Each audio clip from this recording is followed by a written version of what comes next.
All right. How's everybody tonight? Doing A-okay. It does feel like ages since we've done a role-playing stream, doesn't it? Yeah, but we only missed Yeah, one it's week. been a minute. We only missed 1 week because of Thanksgiving. Yes. Yeah, And we are back with Alien. back and ready to have some fucking fun. So hopefully everybody had a very happy, what was that? Fat Kids Christmas? Fat Cake Christmas. Yep, Fat Cake Christmas. Wow. Leave it to Rob. All right. Look, man. I stuffed my face with 3 plates of food, all right? Don't judge me. That's how you do. Exactly. That's what the holidays are for. Eat lots of food. Share time with family and friends. And Yeah, eat right. lots of food. Yeah. That's part Mostly of eat my lots of favorite. food. You can say that a few mostly times. The family part I could take or leave, but the food, yeah, give me that. Wow, that's very telling, man. It's very telling. I kid. It was good. All of it was good. People, the food, it was a good time. All right, so let's go through and do an introduction really quick for everybody, and we'll do a quick recap from our last episode since it's been a couple weeks, and then we'll roll into tonight, episode 4 of the UAS Wisp. Wake up. All right, let's start with you, Jeff. Hey guys, I'm Rob, and I play Jeff, the hotshot pilot of the UA Wisp, or at least he likes to think so. He's also the first officer, and aside from a couple of people on the actual Wisp, he's been there about as long as the captain and a couple of long-time crew. He's also may or may not be an alcoholic. That's still to be determined. Everybody's got their vices. That's right. Vincent. Hi, everyone. I'm Matt. I play Vincent Vlandis, the ship's medic, who's just a little socially awkward sometimes, but otherwise means the best. Excellent. And Mercy. I'm Jenny. I play Mercy, or Mercedes, depending on how you want to refer to her. She is the science officer who apparently doesn't get along with a couple of the crew members, and had a rather interesting situation happen to her last time. That she did. Absolutely. And last but not least, Opa. Hi, I am Chloe, and I play Nova Post Oak, and she is the resident hippie, pretty much. Yeah, she likes her plants. She sometimes likes people, and that's about it. Sometimes. Only She likes a sometimes. special plant. I mean, she likes all plants, but there is a special plant. she was One plant in particular. she was very sad when she had to jettison her plants last time. All right, so a quick go through of what we did in the last episode was really pretty interesting. We had some stowaways on the outside of the ship and a stowaway in the ship. Tell you what, Jeff, you want to kind of give us the details? What actually happened last time? Wow, that was so long ago. Well, remember your part of it. I should have watched the recap. See if I can remember that. Give me a second. What did the bugs look like? Cicadas. Yeah, they look like. Thank you. They look like cicadas. Although, yeah, now it's coming back to me. So yeah, Jeff spied some cicadas on the outside, or cicada-looking bugs on the outside of the ship, and that was the weird part, considering the vacuum of space, no oxygen, that kind of thing.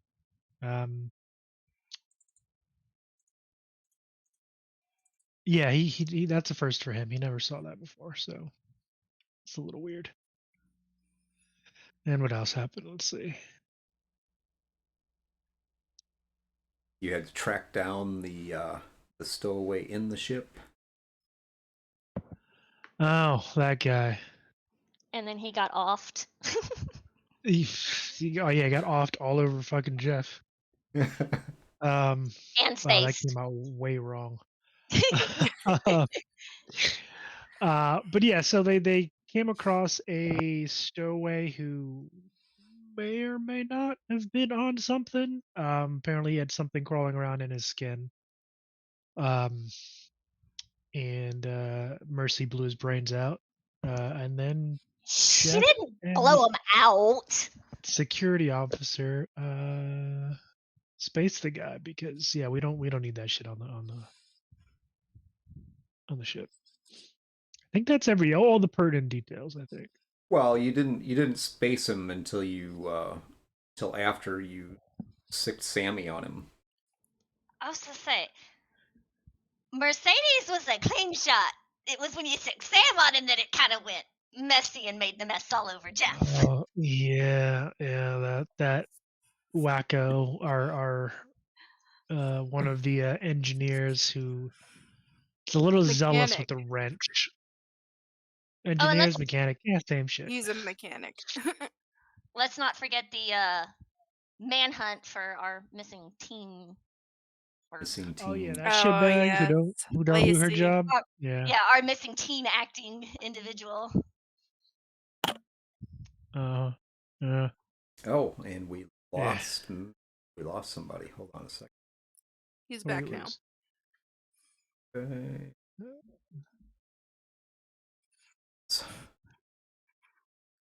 Internet fine all day, and then just as soon as we start doing something, it's like a dog. Really, it's like it's like oh, you doing stuff now? Okay, I'm gonna cause problems now. Yeah. Thanks, Now's internet. the perfect time to I'd cause always trust you to have my back. Absolutely.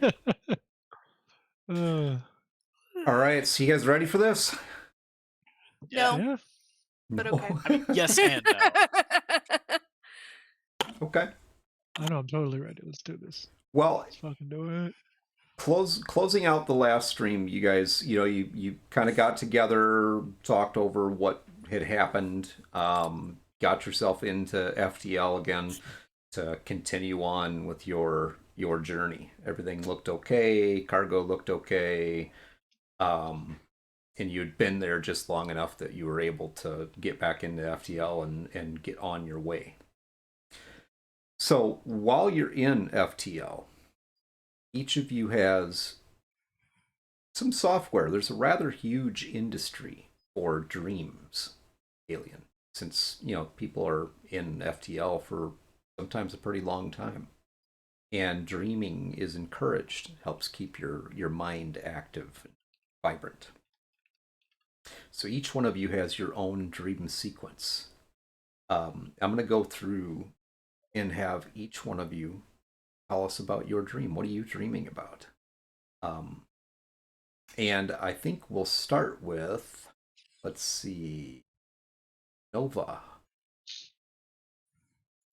All you, ma'am. Okay.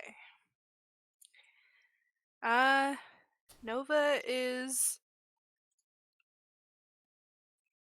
a little bit freaked out, but the FTL is a welcome break from that for sure.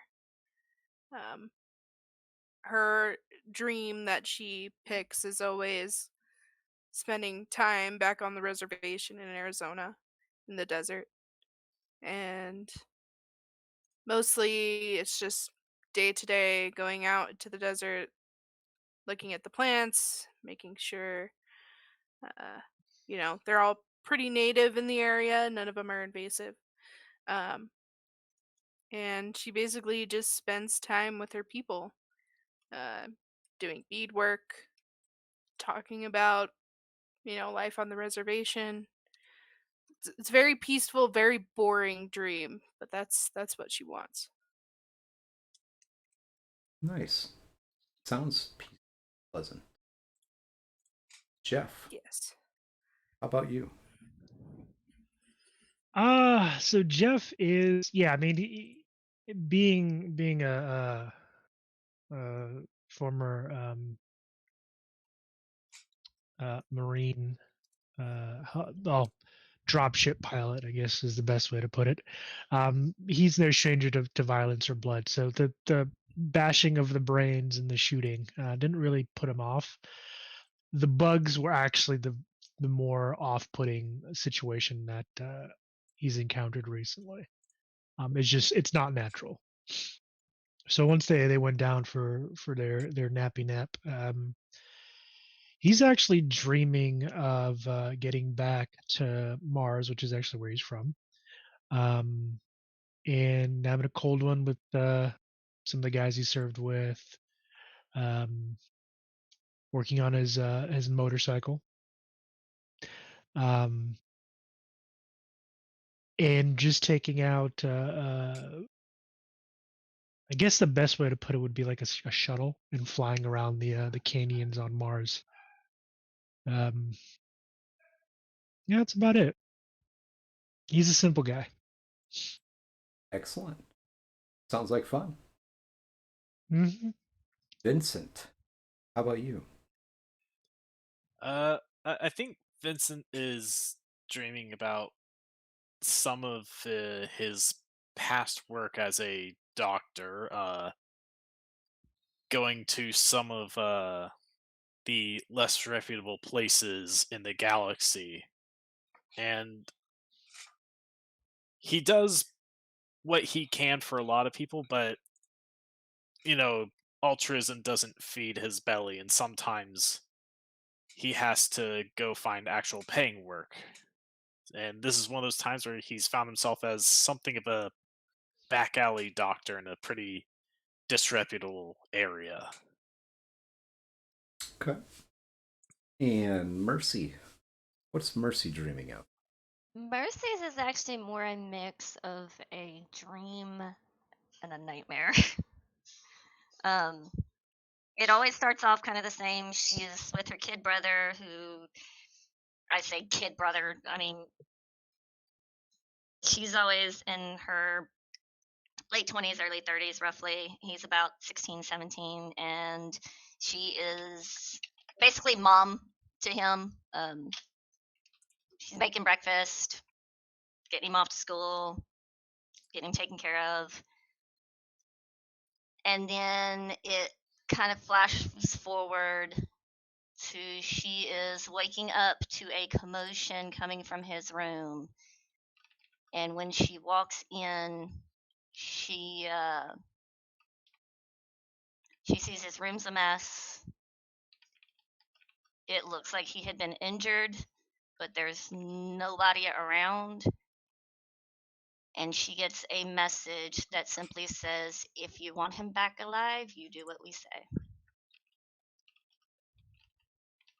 Interesting. So, Nova, as you're, spending your time with your people out in the desert, kind of checking out the plants since you love the fauna so much. And it's a hot day. Sun beating down. There's a, cool stream kind of running down through this valley in the desert. Quite the contrast, having the water in the desert. And these beautiful flowers, big pods growing alongside this stream. You go down to check out one of these, just looking, and the pod opens up. Big, beautiful flower, all colors of the rainbow. Suddenly, the flower bursts with what looks like pollen, glimmering in the air. You watch it for a moment, and then it dawns on you. You don't know what you're breathing in. You begin to choke. Almost like the pollen is gagging you. You see someone come running up by you. They look worried. You're starting to feel a little faint. like you're gonna pass out, fall down. Jeff, Yeah. so you've got your shuttle, man. Just cruising, flying around your home. It's beautiful. Okay. No place like home. Nope. Nope. As you're flying, suddenly you see a little light. See a little light on your instrument panel start to flash. And then another one. And Oh boy. within a Good. matter of seconds, the whole panel is lit up, and you hear the sound going off, like a man, man, man sound going off. Everything's flashing. There's smoke in the cockpit with you. You almost you feel yourself almost start to panic. You're like, oh, what the hell is going on? Okay. He's looks like emergency landing time. Which is just a nice way of saying crashing. With style. Yep. Oof. Bueno. Mercy. You just experienced this traumatic event. You are walking away from your brother's destroyed bedroom. The signs of the struggle. Your phone goes off, and you have this message. Not even a person calling you. Just this text message. If you ever want to see your brother again, you'll do exactly as we say. And there's this sudden tightness in your chest. Almost like you just feel this panic coming on, like something's closing in on you.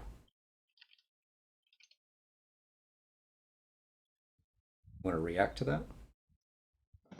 All she screams out is Benjamin, which is her brother's name. Okay. Vincent, you in the shady part of town, my friend, doing your best to help people. And this, you've got some patience. This one in particular looks like a street rat, somebody who just got overdosed on something, and you're trying to hold him down and administer some medication, and he keeps fighting you, keeps fighting you, thrashing around. Suddenly he rears up, and you see his head just coming right at you, and just cracks you right in the side of the head. For a moment you're a little dizzy. It's like, oh my god, what? And you hear these odd sounds. You were in this room, in this little infirmary that you had this guy in on this planet, and you hear this buzzing sound, like burp, burp, burp. And when you try to open your eyes, you see these flashing lights. Smell smoke. Feel like the room shakes a little bit. And you get your eyes open, and it all comes flooding back to you where you are. The ship around you is in a full alert status. Things do not look right. Your FTL bed is the first to open, and as you're setting up, the air is actually it's still breathable, but kind of hard to breathe from the smoke. You see some wires hanging down, blowing off sparks, like some damage has been done. Something's wrong. What are you doing?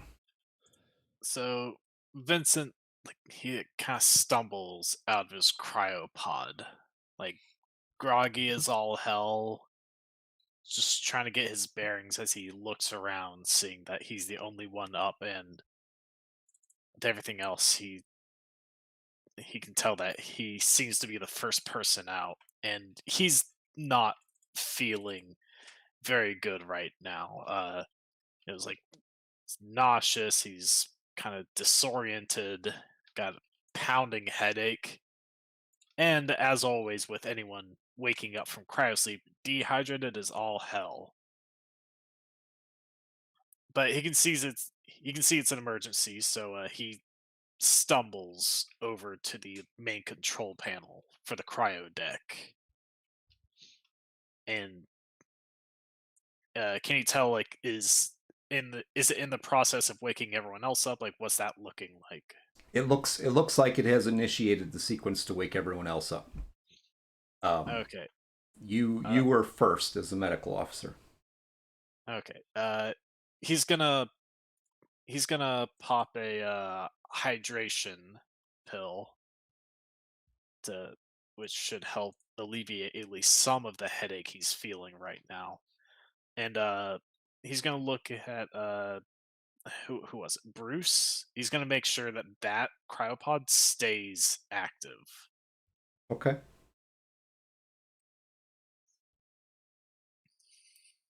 All right. So you get Bruce's cryo. You basically cut that one off and get it resynced so it stays closed. Yeah, because man should man was in bad condition before. If he defrosts now, he's probably dead. Gotta keep them on ice. What a Yeah. thoughtful doctor. Anything else that you're doing? I suppose just coming out of cryo sleep, he's just in his underwear right now. So I assume probably in the cryo deck they have like a pair of clothes for everyone to put on as soon as they wake up, right? No. No, I mean we got to go through the ship naked to get some clothes. You got to go back to your bunk. Yeah. This seems like a severe oversight. He's gonna stay right there for the time being. Just make sure the waking up process for everyone else goes well. You feel a little creepy hanging out in your underwear watching everybody sleep or what? You know, I think any spacefaring person would be used to that by now. All right. The other beds all open up pretty much at the same time. The first person to pull themselves out of their sleep is Nova. Nova, you don't know what's going on. You feel like you're being choked by this plant, and you see all these lights, and it's utter chaos. And then you start to actually wake up. Your mind begins to come out of the dream, and it starts to dawn on you. Wait a minute, I'm not really there. I'm in the ship, and you feel this tremor, like the whole Earth is shaking under you. And you realize it's not the Earth, it's the ship, and the security lights are on. The alarms are blaring. There's smoke. So Nova's reaction to this dream going haywire is she's telling her friend who's come up to try and help her to just stay back. And she goes to try and rip out the flower in the plant while still struggling to breathe. And like you said, it feels like the earth is trembling under her as she's trying to pull out this plant.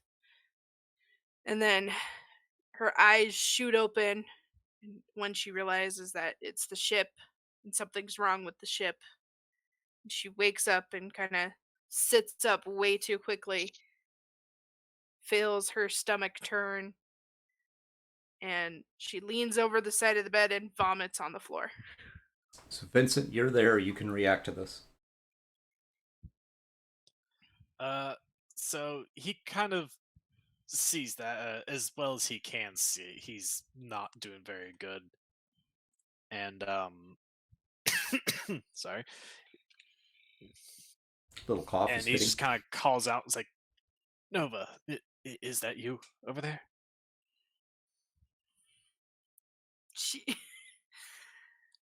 She, in between the coughing and the vomiting, she just kind of raises a thumb up.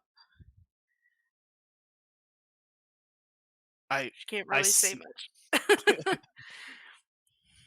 I see. Take a hydration pill when you can. We seem to be in a emergency situation. Mercy, Yes. the pain in your chest is unbearable. It's like it's choking you.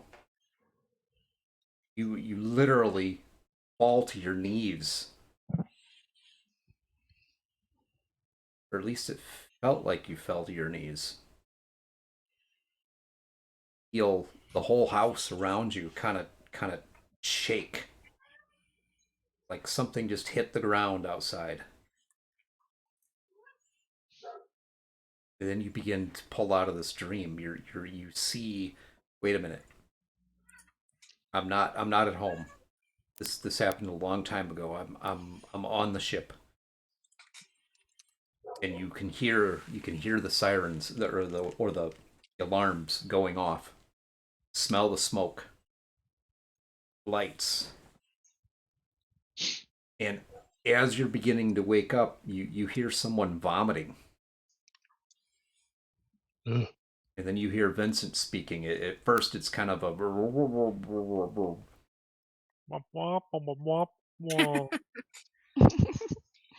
And then you hear him say something about hydration. And you realize, oh my God, you are really thirsty. It's choking you. Need something to drink. So as she comes to, she starts coughing, and vaguely says Ben when she can get out words, because she's still kind of disoriented even as she's starting to realize where she's at. And when it finally comes to fully where she's at, she lets out a quick fuck. And she starts trying to pull herself out, and she's like, fucking water. And she's choking and gagging, doing everything she can to try to keep from vomiting.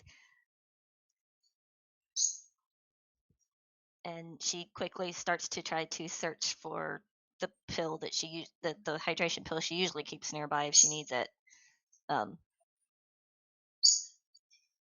Still quite shaken. Okay. Vincent, do you want to react to that? He sees her kind of like trying to find something, and he kind of goes over to her with one of the hydration pills. Still, like he's still stumbling around. He woke up before everyone else, and for those who don't know, being abruptly woken up from cryo sleep has some pretty bad effects on a person. So, it is not good when it happens.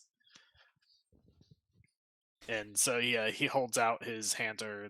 It's a bit shaky. He's like, "Here you go, Mercedes, hydration pill."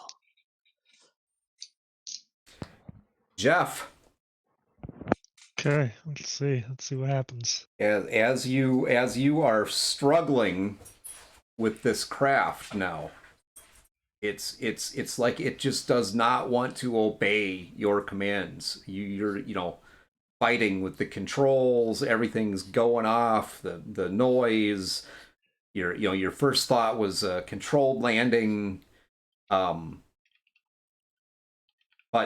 oddly enough, you look out the front screen window, let's say, and for a moment it's surreal because you see Vincent staggering around in a room full of lights and smoke, and then the window starts to peel away from you. Like it's just rising away from you.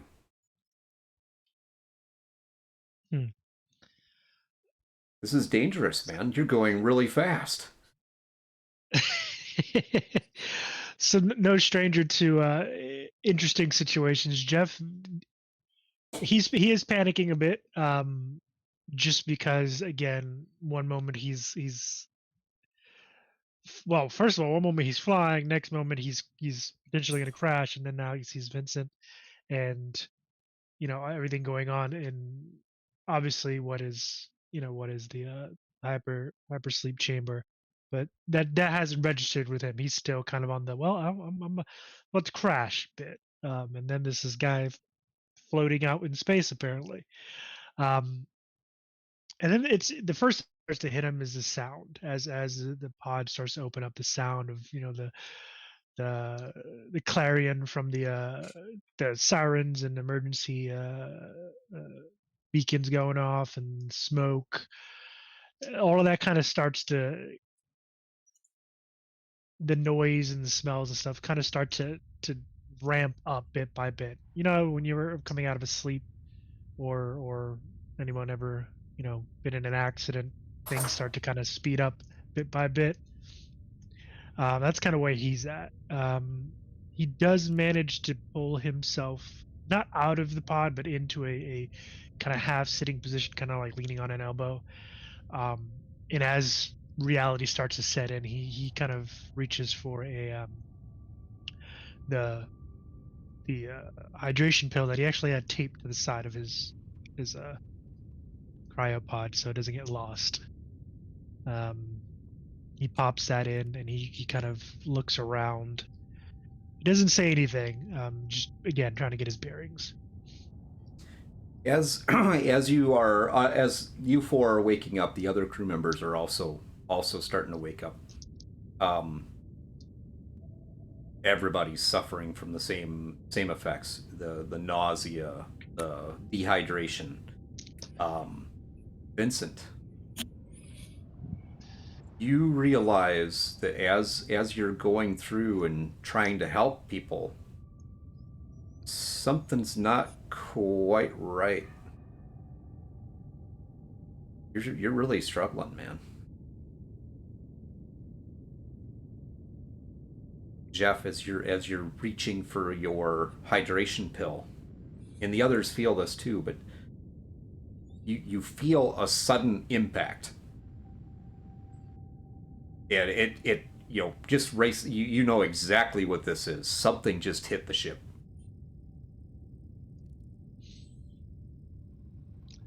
Yeah, Jeff is he if anyone caught a look on his face, he is definitely panicking a bit more than more openly. So when that realization kind of sets in that the ship just collided with something, he's immediately kind of rolling out of his bunk or pod and moving towards the exit as best he can see. He's moving slowly because again, nausea and kind of the effects of being yanked out of hypersleep. It's never a fun thing to experience, but he's focused on making his way out and towards the bridge.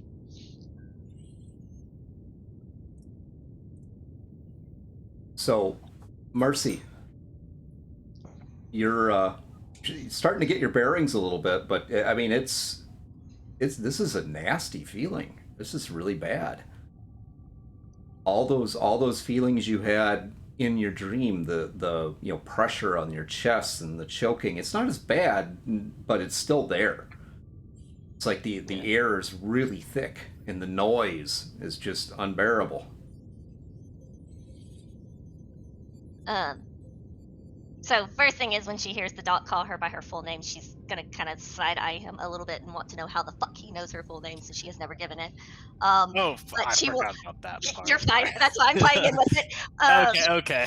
I'm just playing it with it. Okay. All right, roll with it.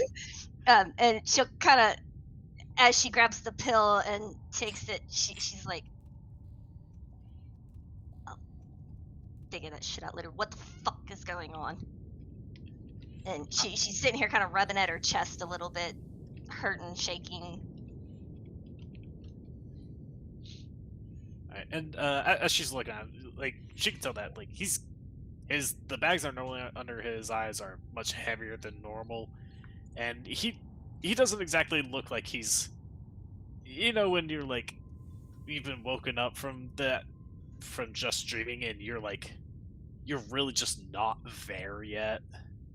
That's what he's looking like at this moment. He's like, something is very wrong. Flashing lights. And as he's like trying to explain when that something like hits the ship, causes everything to shake, he actually like loses his footing for a second, just kind of like falls to his knees. Like, homeboy's not looking good. She'll kind of go to pull herself up and out, and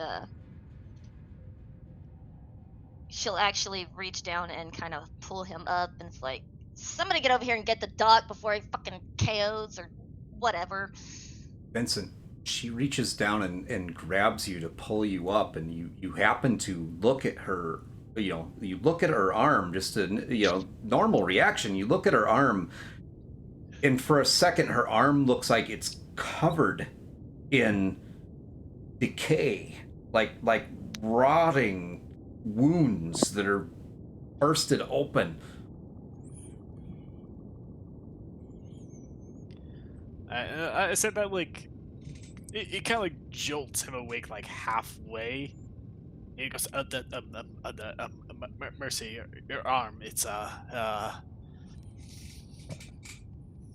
She kind of looks down her arms like, what? He's like blinking as he's looking at it, like kind of rubs his eyes.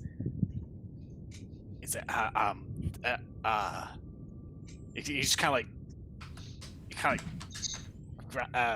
grabs her arm for a second, not like a claw grip, but more of like a gentle, like just trying to get a feel of it to see, like, is it just, like, is he seeing things straight, or like, examining it. And she kind of watches as he grabs her arm. She's like, my tats? I mean, and she has a few tattoos on her arm, but it's in a different language. Oh, okay. It's like, he's still kind of like blinking as if like trying to clear up his eyes, like, tattoos. She's like, what about him? Nothing. I believe. Nothing. We should. I'm going to make sure the others are okay. Nova. Doug, I think you may want to sit. So Nova, in your retching all over the room here, you hear this conversation going on as well. Barely. I mean, it is noisy and very chaotic and confusing, but what are you doing? So, after there's nothing left to come up, she kind of scrambles around the pod and looks for that hydration pill. Finally gets a hold of it and takes it to the best of her ability. And she looks over on the other side and is kind of just trying to figure out what the hell is going on. And then as soon as the ship makes contact, she is so caught off guard by that she actually falls out of the pod at this point and is just like groaning on the floor and is like, what the fuck is happening? What is happening? Like, she doesn't care about this conversation. She's still just confused with life right now. We all are. Uh, Who isn't confused with life? So Vincent, yo, for real. you see this. You see Nova kind of almost fall out of the pod in onto the floor, and there's this slick mass of green and No, it's on the other side. She falls out on the other side. She doesn't fall into her own vomit. Unless somebody else Okay. vomited. We'll go with That's that. gross. It's well, the vomit's right in front of you. Obviously she fell on the other side of the pod. So, are you gonna do anything? You gonna check on her? You gonna? Yeah, he's gonna stand back up, kind of like try to steady himself. Take one last look at Mercy's arm. Like tattoo. It is. It's tattoos. Really is and- tattoos. And he starts walking over to Nova. Like, Nova, you seem to have found. Let me help you. As you're walking over to Nova, this big green hand grabs your shoulder, and you turn and you see this tall, pot-bellied, almost looks like what you would think of when you think of like a troll, like the Harry Potter troll. The big ears, kind of this dumbfounded look on its face. And it looks down at you and it says, "What the fuck is going on?"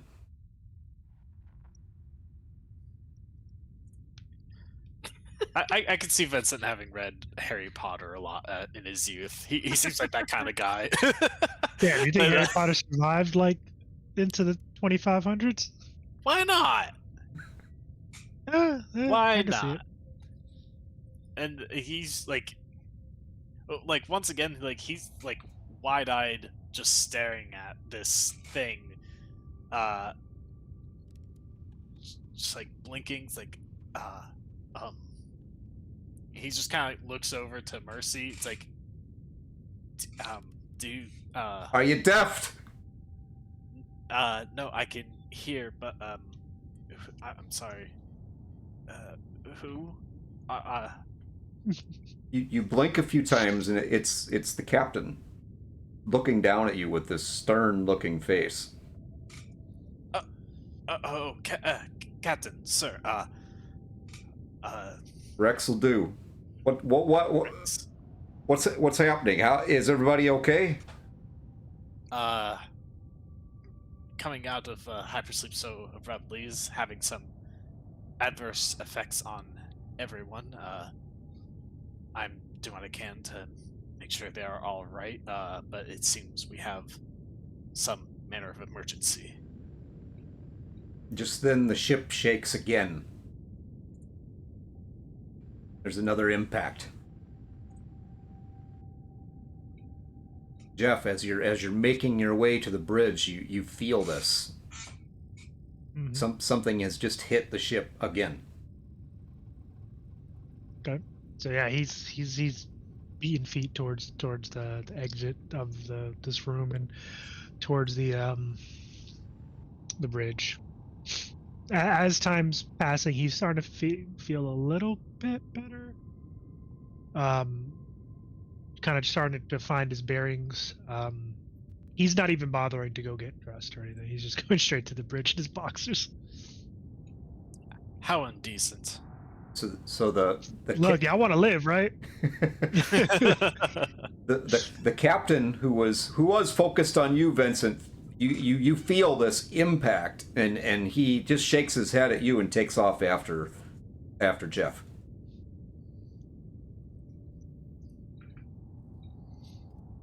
Mercy, Yes, what are Y'all you gonna doing? die. she's just kind of watching this whole thing and is shaking her head, and she kind of looks down at her tattoo. What's wrong with my? She just kind of reaches up and rubs at her forehead, and then kind of rubs at her chest. Still coughs a bit as she's trying to reel from. Still trying to kind of get everything cleared out. She will go to pull herself out of. Well, I guess she's actually really up, but she'll kind of straighten herself a little bit, and as everything kind of finally settle in and come into, and so she's like, "Oh shit," and will actually, regardless of what she's not wearing will actually take off towards the bridge so that she can help figure out what the fuck's going on. Okay. And all right, so Jeff. Yep. As you're making your way towards the bridge, you notice that, I mean, outside of all of the emergency lighting, it looks like the ship has been in power down. Hasn't powered back up yet. Okay. So So they're you- basically running on emergency power right now. It looks that way. The bulkhead doors are all closed, not sealed, but closed. Closed. Gotcha. Or rather, they're sealed, not locked, right? Right. Okay. Because if they ain't sealed, we got a different problem. You get to the bridge, and you hit the button to open that door, and it doesn't open. Oh, fantastic. Of course not. So Jeff actually, he is going to hit it again. What happens? You hit it again, and you stand there for a couple seconds. It's you're convinced it's not coming open, and then suddenly it depressurizes and starts opening up. Okay. So he gives it a second, but as soon as that door widens enough for him to like slip through, he's kind of wailing his way in.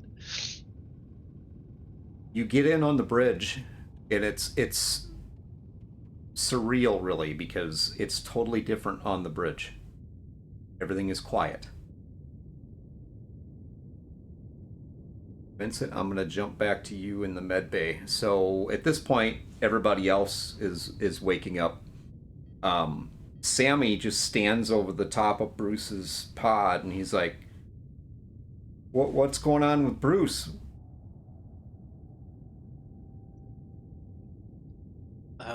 Bruce still. He cannot be woken at this moment. If you recall, the last incident with the stowaway, Bruce has been infected by whatever the stowaway had. Waking him now without a proper plan of treatment will likely lead to his death. And I suppose you expect me to figure all this shit out. You will have to. I'm sorry. I don't get paid enough for this shit. People rarely are. Wow. I mean, is he wrong though?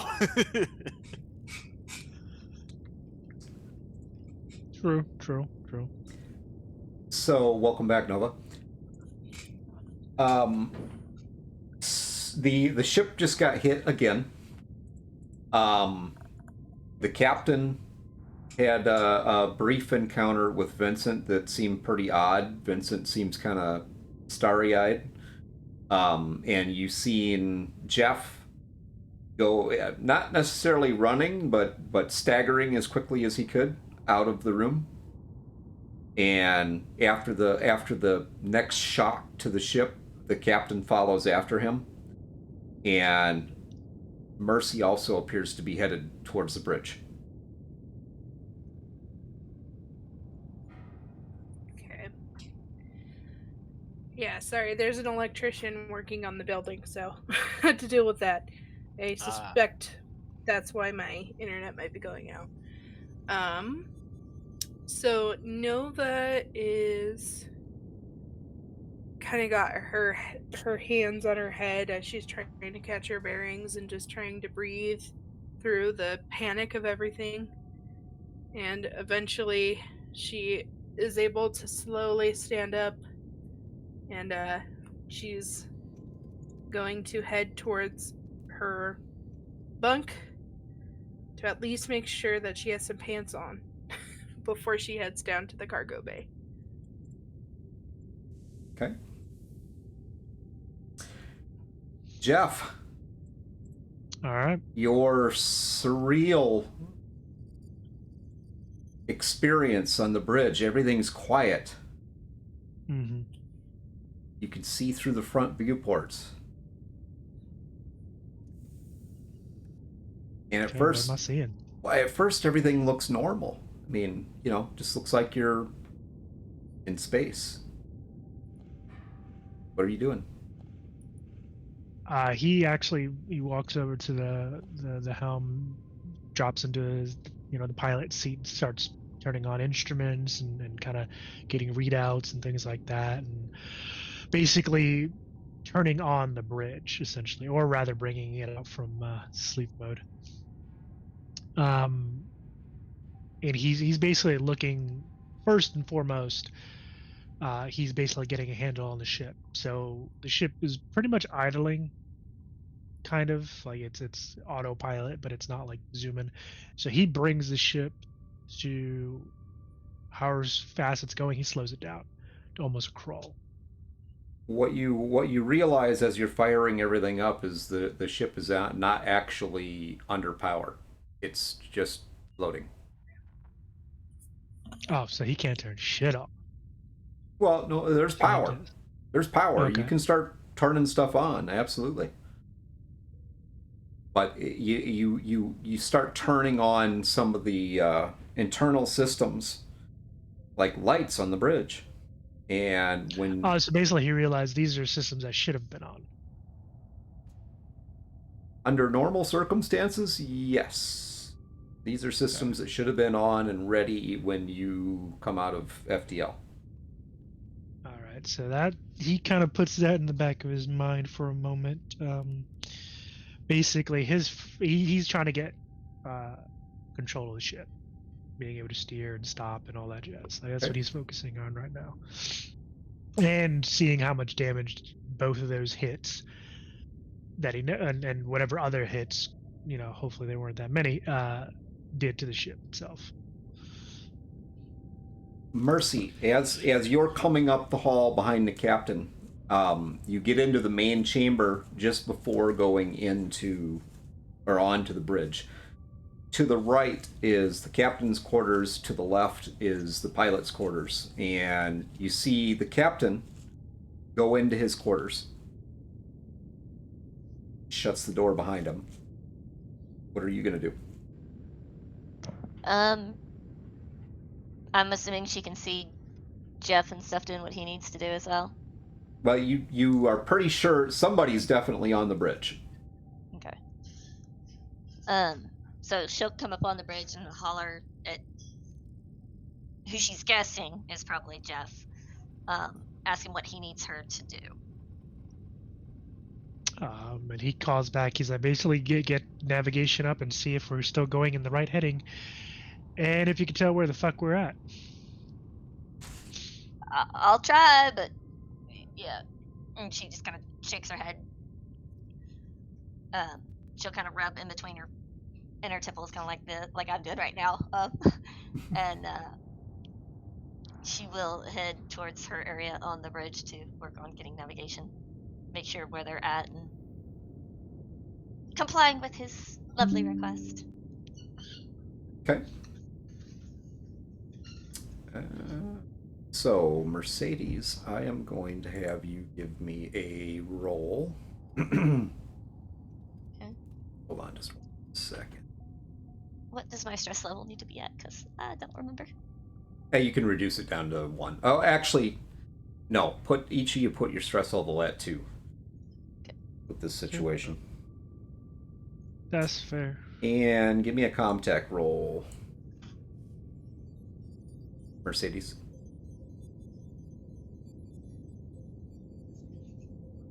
Two successes. Okay, so you are getting things fired up here. Nova, as you're heading back to check on the cargo, Lacey falls in with you. She looks a little distressed by this whole situation. Right. Nova probably is also matching that for sure. She kind of doesn't say anything to her. She just is beelining it for the cargo Okay. to check on it. And the two of you get back to the cargo bay. The main doors open, so you can get into the main hangar area, or the main cargo area, where your special cargo is at. And the Weed. the first thing that jumps out at you is that you remember one of the canisters was malfunctioning before. Mm-hmm. And it appears to be malfunctioning again. But none of the other ones are. Nope, the other ones appear to be fine. Great. Well, she is going to head towards that canister. And she's going to take a look at what's going on with it, assuming it's probably a little too hot. Yep. It's still sealed, but it's definitely losing temperature. Or I should say gaining temperature. She kind of just goes, fuck.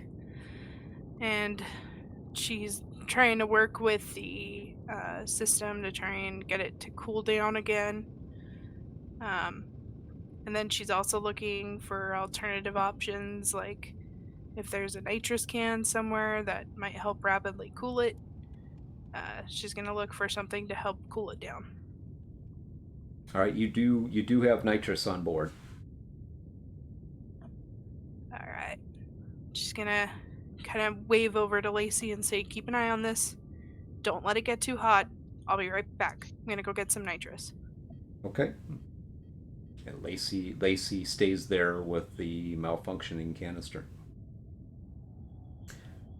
Vincent, you're dealing with all the crew issues. You get everybody off on their way. Gupta, oddly enough, seems to be pretty much fine. Well, I guess he's just a hardy fellow. Mm-hmm. He Of takes course, Gupta would be the one okay. takes the hydration pill from you. Thank you very much. You're welcome. I'm going to go to the med lab right now. No doubt everyone is feeling quite unwell, so I'm going to try to whip a little something up to help them out. I see. Yes, you do that. You seem to be doing quite well, however. That is good. That is very good. You do not look so good. I do not feel so good either. As he's talking to you, Vincent, his face looks like it's starting to melt. It's like his right eye is just kind of drooping. Not like just drooping, but like it's melting off of his face. Yo, what the fuck was in that water? No idea. So Vincent once again just kind of does that little wide-eyed. It's like, Gupta, you have a kind of points to his face, like around, like where, like on Gupta's face. Is it here? It looks like it's melting. What is it? And Donald's he's something like buddy. doing this on his like where is it? Where is it? And as he does this, his fingers are like it almost looks like he's putting his fingers through taffy. It's like, are you quite sure you are feeling all right? Are you quite sure that you are feeling all right? Not at all. Do you need some assistance, Doctor? He he kind of like pauses a moment. He's still got like just a pounding headache. He's like, no, I just believe I need to head to the med lab. I should have something there that can help me, and then I can help everyone else. I have to ask, just for just to be sure. Your face is fine, isn't it? I think that it is. I mean, it's feels normal to me. Here, I have to go that way anyway. I'll help you. Come on. Yes, thank you. And that is that's not good. Oh well, for me, not for you. It's very good for you that your face is fine. He kind of wraps your arm around his shoulder and puts an arm around you and kind of walking with you to help you. Jesus. Your skin is like crawling right now,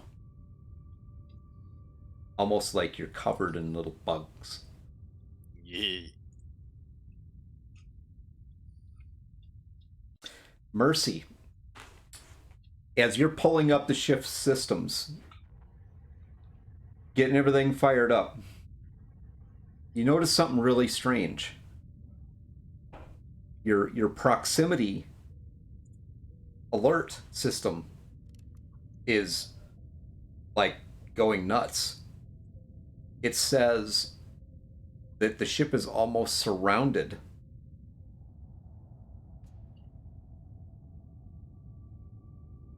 She kind of looks over it and she's like, Jeff?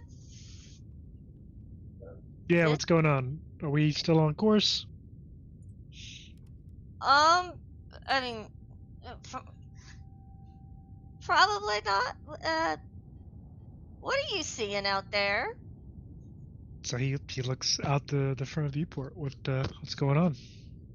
Wait, it this kind of prompts you to look a little closer at what you see out there, and you kind of lift up out of your chair and you're looking outside, and at first it basically just looks normal, and then you see something go by the window really quickly.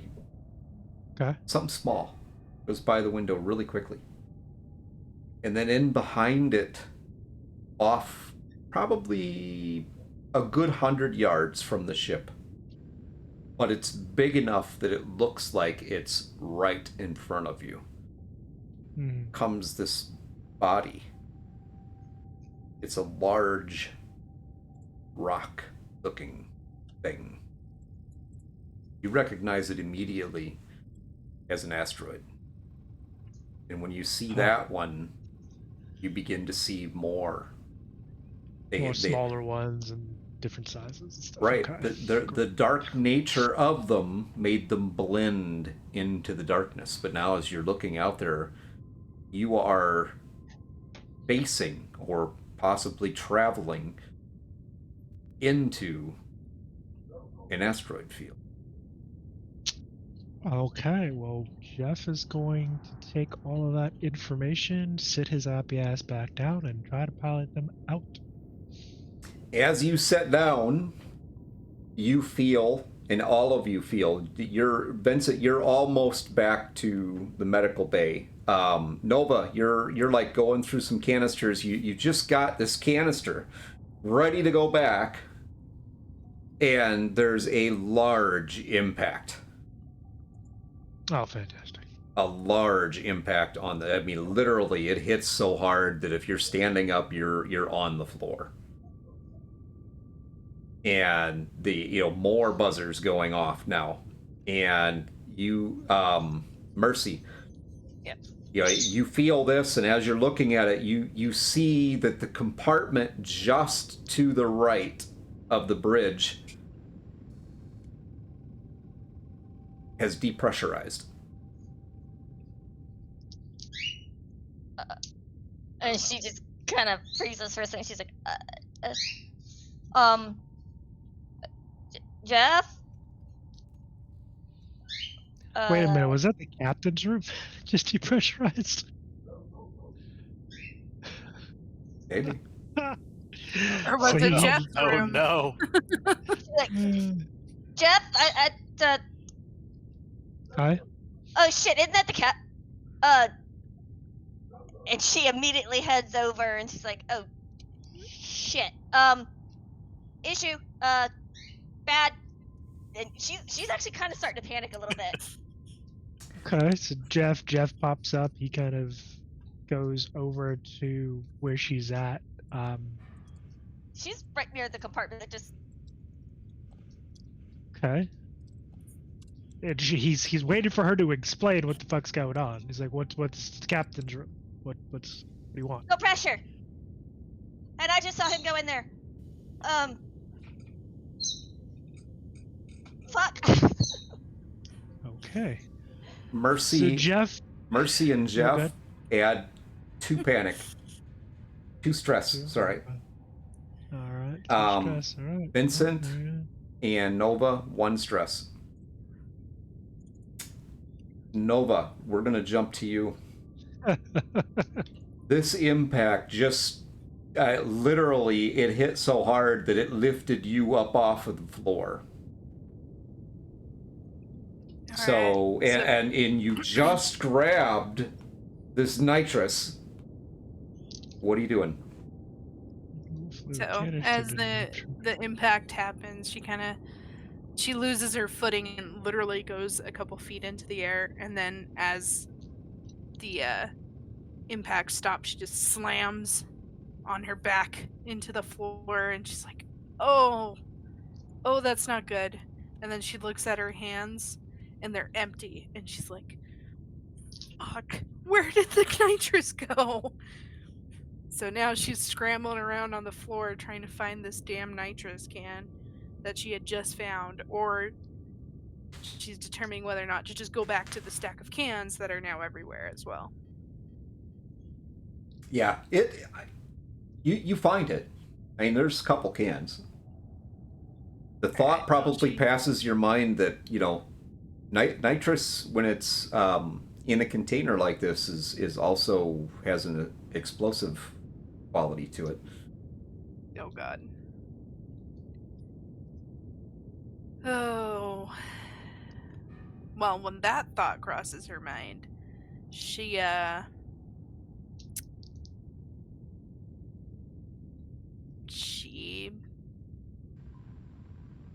man, I don't know what to do with this situation. She still takes the canister. Okay. She takes the canister that looks the most stable. They all look fine. I mean, they've been jumbled, knocked together and whatnot, but none of them actually burst. Okay. Well, then she's gonna grab two that look relatively unscathed by everything, and she's gonna book it. Even if she can't run and she falls again, she's gonna book it to Lacey and the destabilizing pod or whatever it is. Okay. Vincent, you and Gupta are both knocked to the floor. I bet we are. I was about to say, if Gupta wasn't there to be able to hold Vincent, said he was definitely getting knocked down. You're right outside the medical bay. Yeah, Gupta, you know, he hit the floor pretty hard, but he's kind of getting up slow. But he's like, "Oh, you all right?" Vincent kind of like banged the back of his head pretty hard. Not like getting a concussion, but definitely gonna leave a bruise. He's like, I believe so. He kind of like starts trying to get himself up. Vincent, you kind of, this odd feeling comes over you. Like you're pretty sure that when whatever happened, you're pretty sure that Gupta pushed you. Like he was trying to push you into the wall.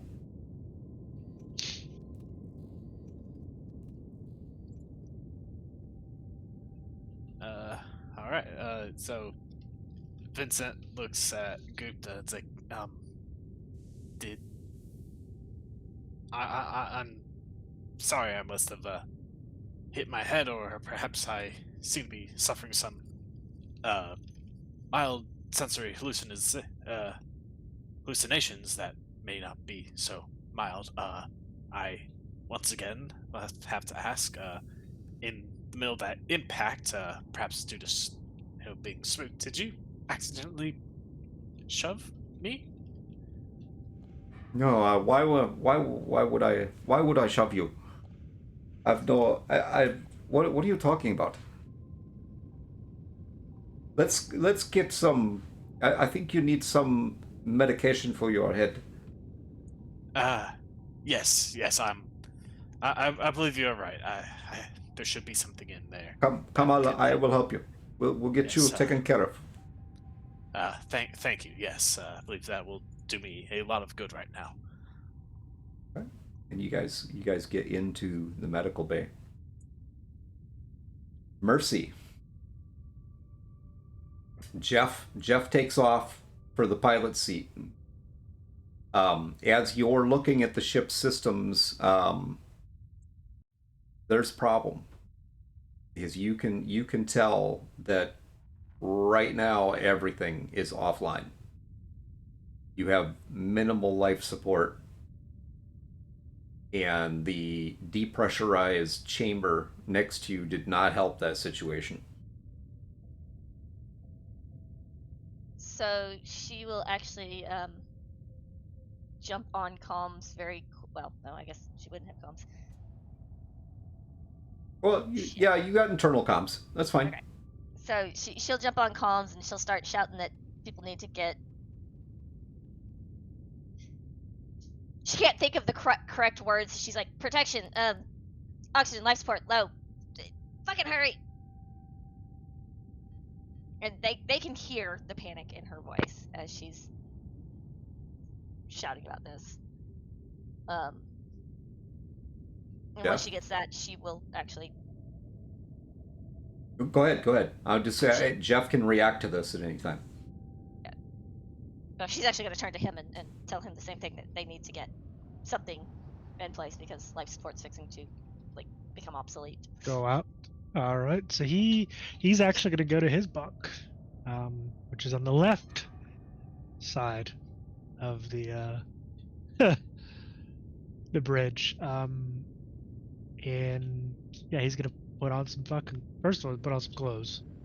Grab, jeans, t-shirt, toss all that on, throw on some boots real quick.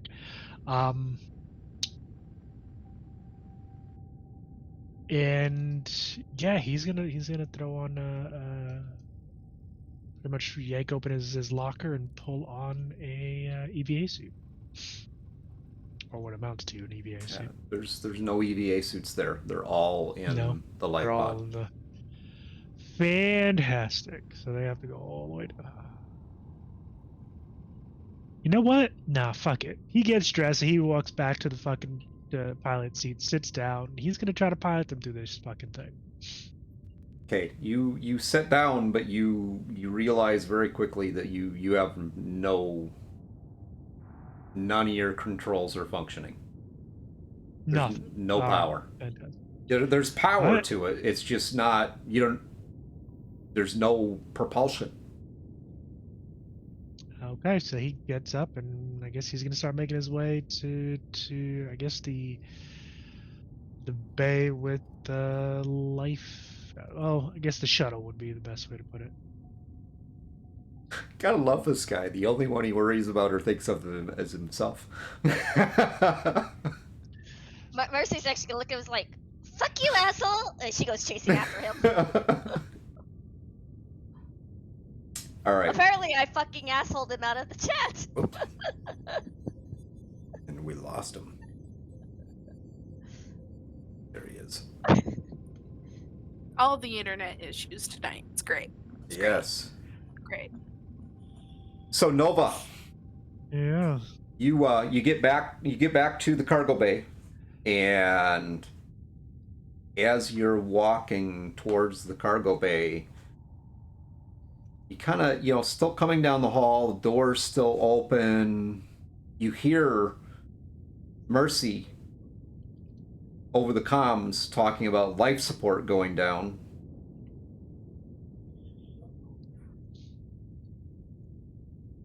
You also hear Sammy.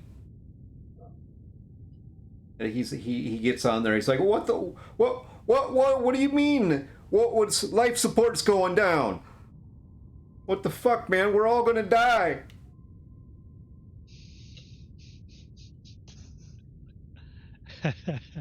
Now the question is, Eh, are there suits in the cargo bay?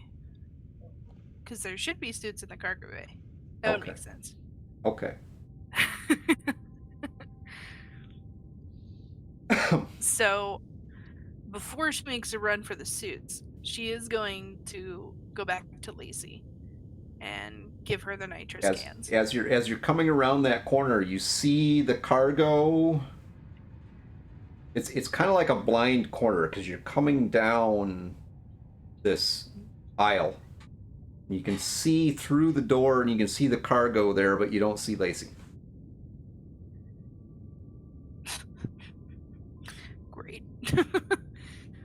She just kind of sighs and just looks really annoyed and puts the nitrous cans by the pod so she doesn't have to keep carrying them. And she lets them sit there for a second, and then she goes for the suit, assuming that Lacey just gave up on the pod and went to go get a suit. Oddly enough, the canister seems to be stabilized. The temperature's going back down.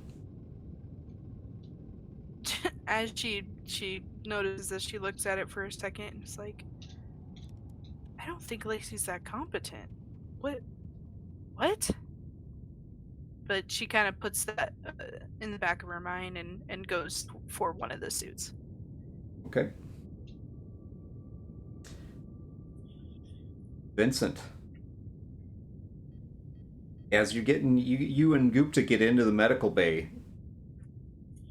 if something starts playing in the back of your mind, you know, it's kind of strange, because, I mean, you really did feel like Gupta pushed you. About to start a fight right there. And it's kind of weird because, I mean, he was the only one. He seemed like he was just fine.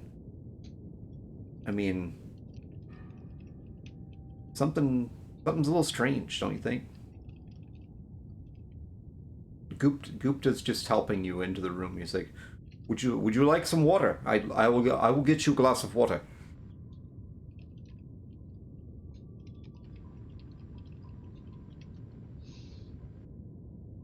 Oh, I think you're muted, Matt.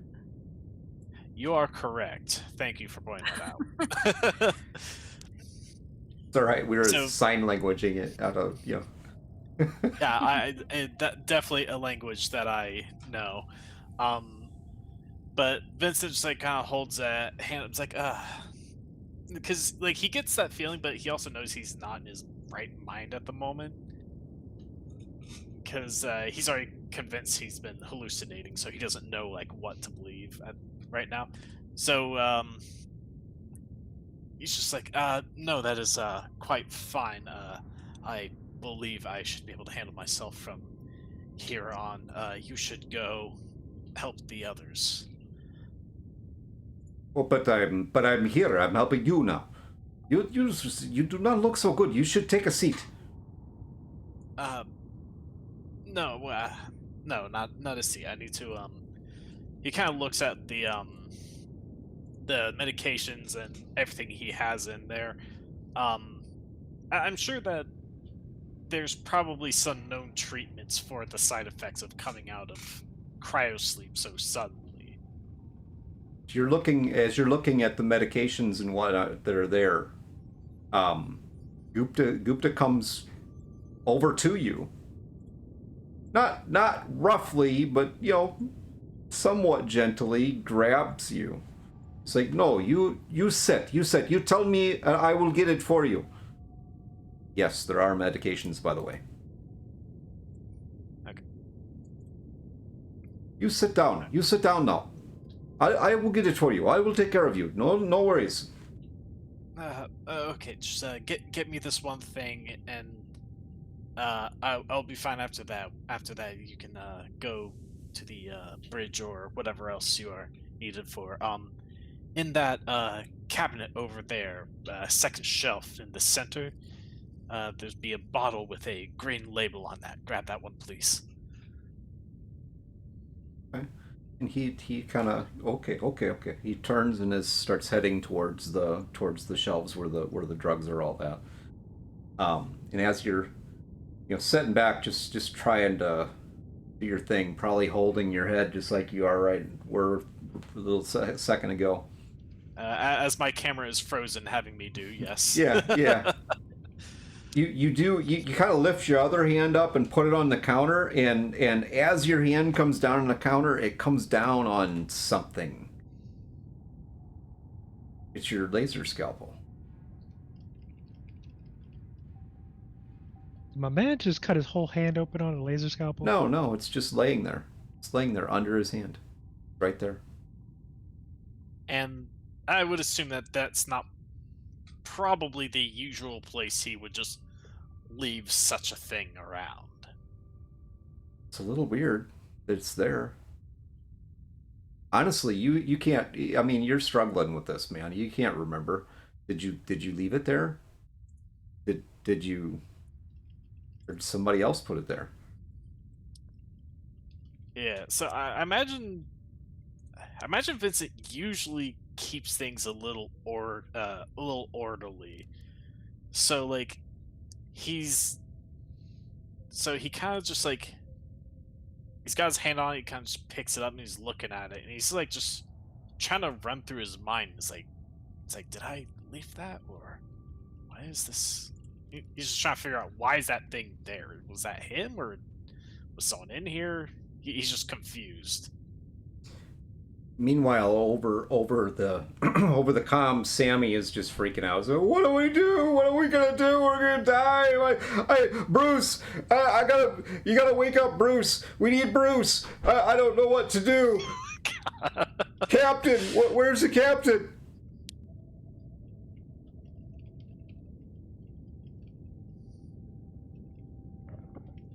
Captain is dead. Maybe. Hey, if that, you've ever no- seen movies or TV shows, a person is never dead until you see a body. You know, Jeff. It does just dawn on you that if that is true, then you're in charge. Oh boy.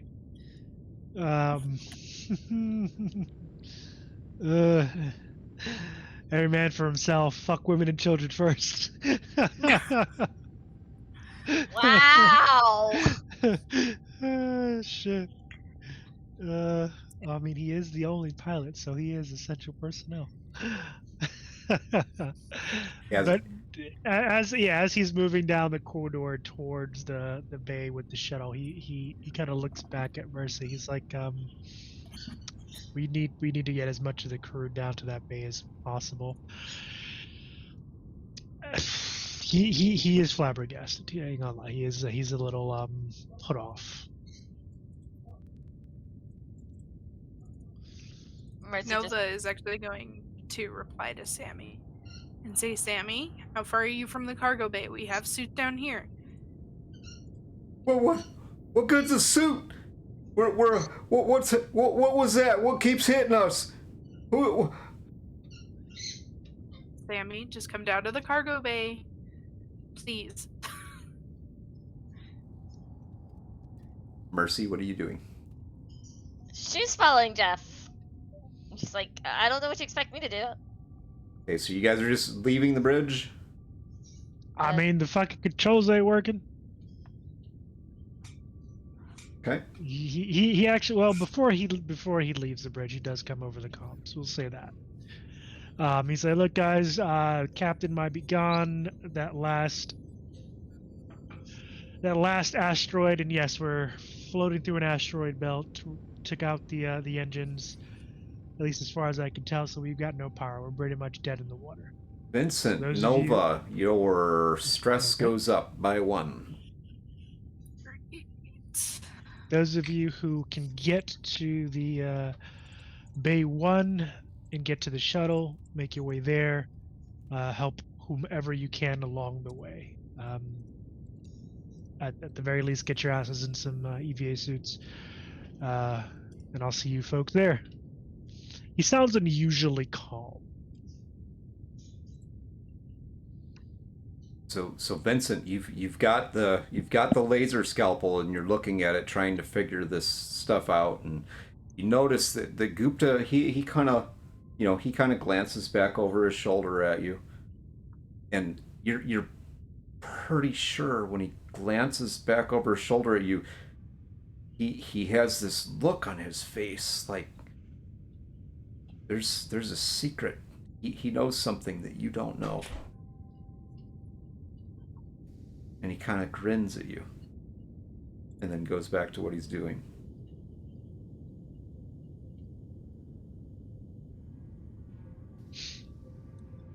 Alright, well, So, Vincent's going to,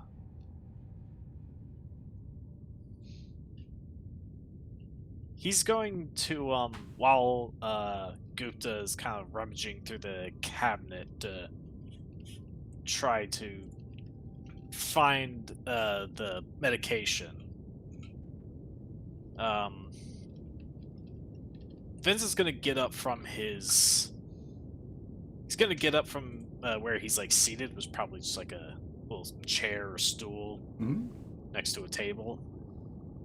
And first he's gonna put the laser scalpel back where it should be. And he's gonna go over to like some of his personal belongings. And he's just gonna grab his stun baton. And grab his stun baton. Okay. How are you feeling right now, Vincent? Not very good. Imagine he's probably a little more... He's come to his senses a little bit since, like, waking up. Mm-hmm. But, honestly, it hasn't been that long since everyone woken up, so, yeah, he's still not doing very good. Give me a wits roll, will you? A wits roll, Yep. okay.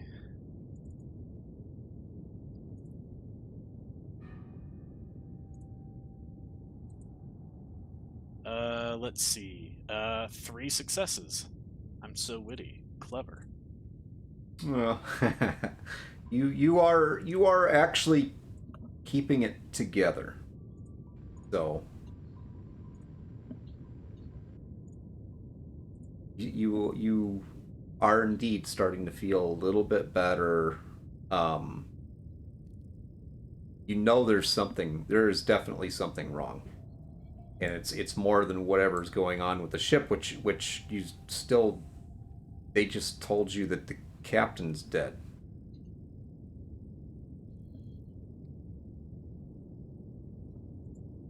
So as soon as he kind of like comes to that realization, because I think that part, like it's kind of like his stupor that he was in a second ago, took a second to process, and his head like kind of jolts to attention, like the Captain Gupta. Did you hear that? The captain. And he kind of like turns back around to look at where Gupta is. Gupta turns and looks at you. And the look on his face is like, yeah. No, man's about to die. You all right? Are you you need... Why are you up? You need to sit back down. Sit. No. Just please. As he's kind of like looking in Gupta's hand, does he see the medication bottle? You see something in his hand. Okay. Goes like, please just. Give me another wits roll. Oh, okay. 1 success, but also a panic. A panic. Okay, so roll me a d6 and add your stress level to it, please. All right. That is a 4. Okay. You know, Wait, actually, the stress level that's a 4, so that's actually a 7. a 7. Yeah, 7. You're starting to feel a little racy. I mean, it's like the panic is kind of boiling up in you. It's, you know, little things.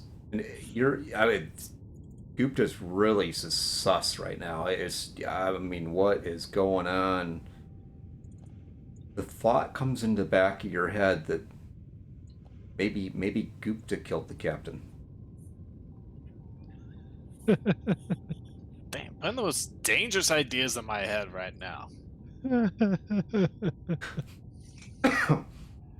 Not really sure how he did it, but It's all he Gupta's might have fault. he might have done it. Okay, so he's like getting this thought at the back of the mind. I imagine it's like it's one of those really back of the mind, those like kind of like intrusive thoughts in your head that just say things. Mhm. And it's like there's that part, and then like what rational part of him is like that is still like thinking. He's like he killed the captain. Wait, no, but how could he? That's doesn't make sense. But why? Why do I? Like it's just like his mind is racing. Like what is actually going on? And he's just looking at Gupta, looking weird, suspicious, and he just doesn't know. He already knows he's hallucinating. He doesn't know how much of what he's saying or thinking is even real. He just says, "Gupta, please just put the medication on the counter. Go and see what you can help with in the rest of the ship. I will be fine. Just please go." But I can't leave you like this. No, Gupta, please go. As you two are having this exchange, Sammy comes through the door. And Sammy literally, you can tell that he's been bawling. He's got scratches on the side of his face. He just looks hollow. I don't know what to do, Doc. Doc.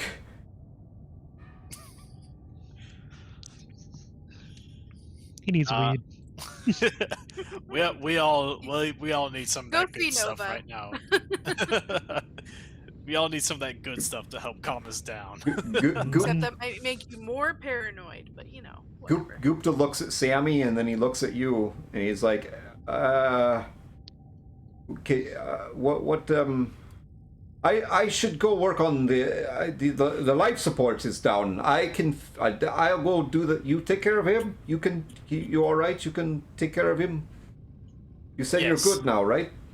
Yes. Oh, okay. I'll go. I'll be going. And Gupta leaves you with Sammy.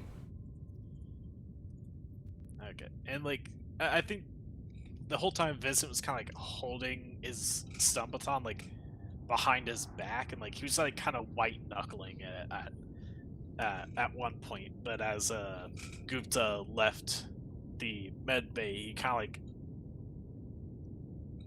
of lets some of that tension go for a bit, and just lets out a deep breath, just like a.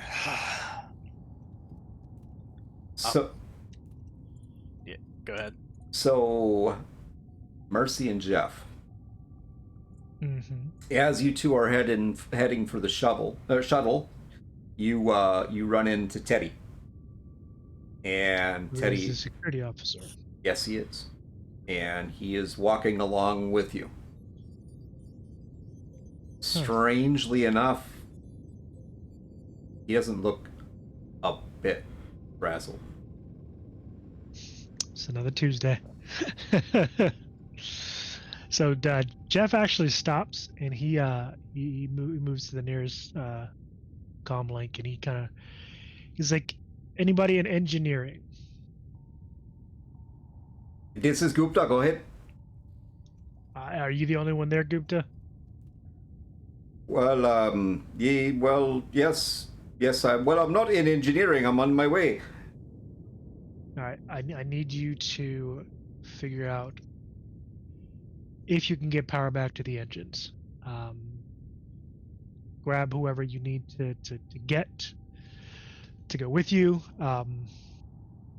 And he actually goes on ship-wide comms. He's like, all right, all engineering personnel, I need you guys to head there now. We need to get life support back up. We need to get power back to the engines if we can. I assume that you're the captain now. I'm Maybe I don't know. But I do. Bruce is still in Bruce is still in hypersleep, and Sammy is trying to rip his own face off or something. So I'm it. Unless you, who could come and help me? Anyone have technical skills? What about the woman, the one, the science officer? She knows things. She can help. And at that point, Jeff kind of looks at Mercy. He's like, you want to give him a hand? I mean, we gotta do something. All right, so you go down to engineering with him, see if you can help him get, at the very least, get life support stabilized and the engines back up. And he kind of turns to Teddy at that point as well. He's like, you go grab the doc, get Bruce out of... Actually, let me stop right there. Out of character question, is Bruce the one who's jacked up? Yeah, he was the one that got infected with whatever that stowaway had. And he was in a real bad shape. You think that he got infected? Well, he had something. He got something. He got was something. good. Okay. So he turns to Teddy. He's like, I need you to head down to the med bay, get the doc, and get Sammy, and do whatever you need to do. Get Sammy down to engineering as well. As many hands as we can get on this. On it. He just turns and starts walking the other way. Mercy kind of side-eye as this goes, means like, okay, I'm pretty good staying calm under pressure. I ain't even that damn good. He's been here longer than most. And he actually reaches a Nova. How many are with you in the cargo bay right now?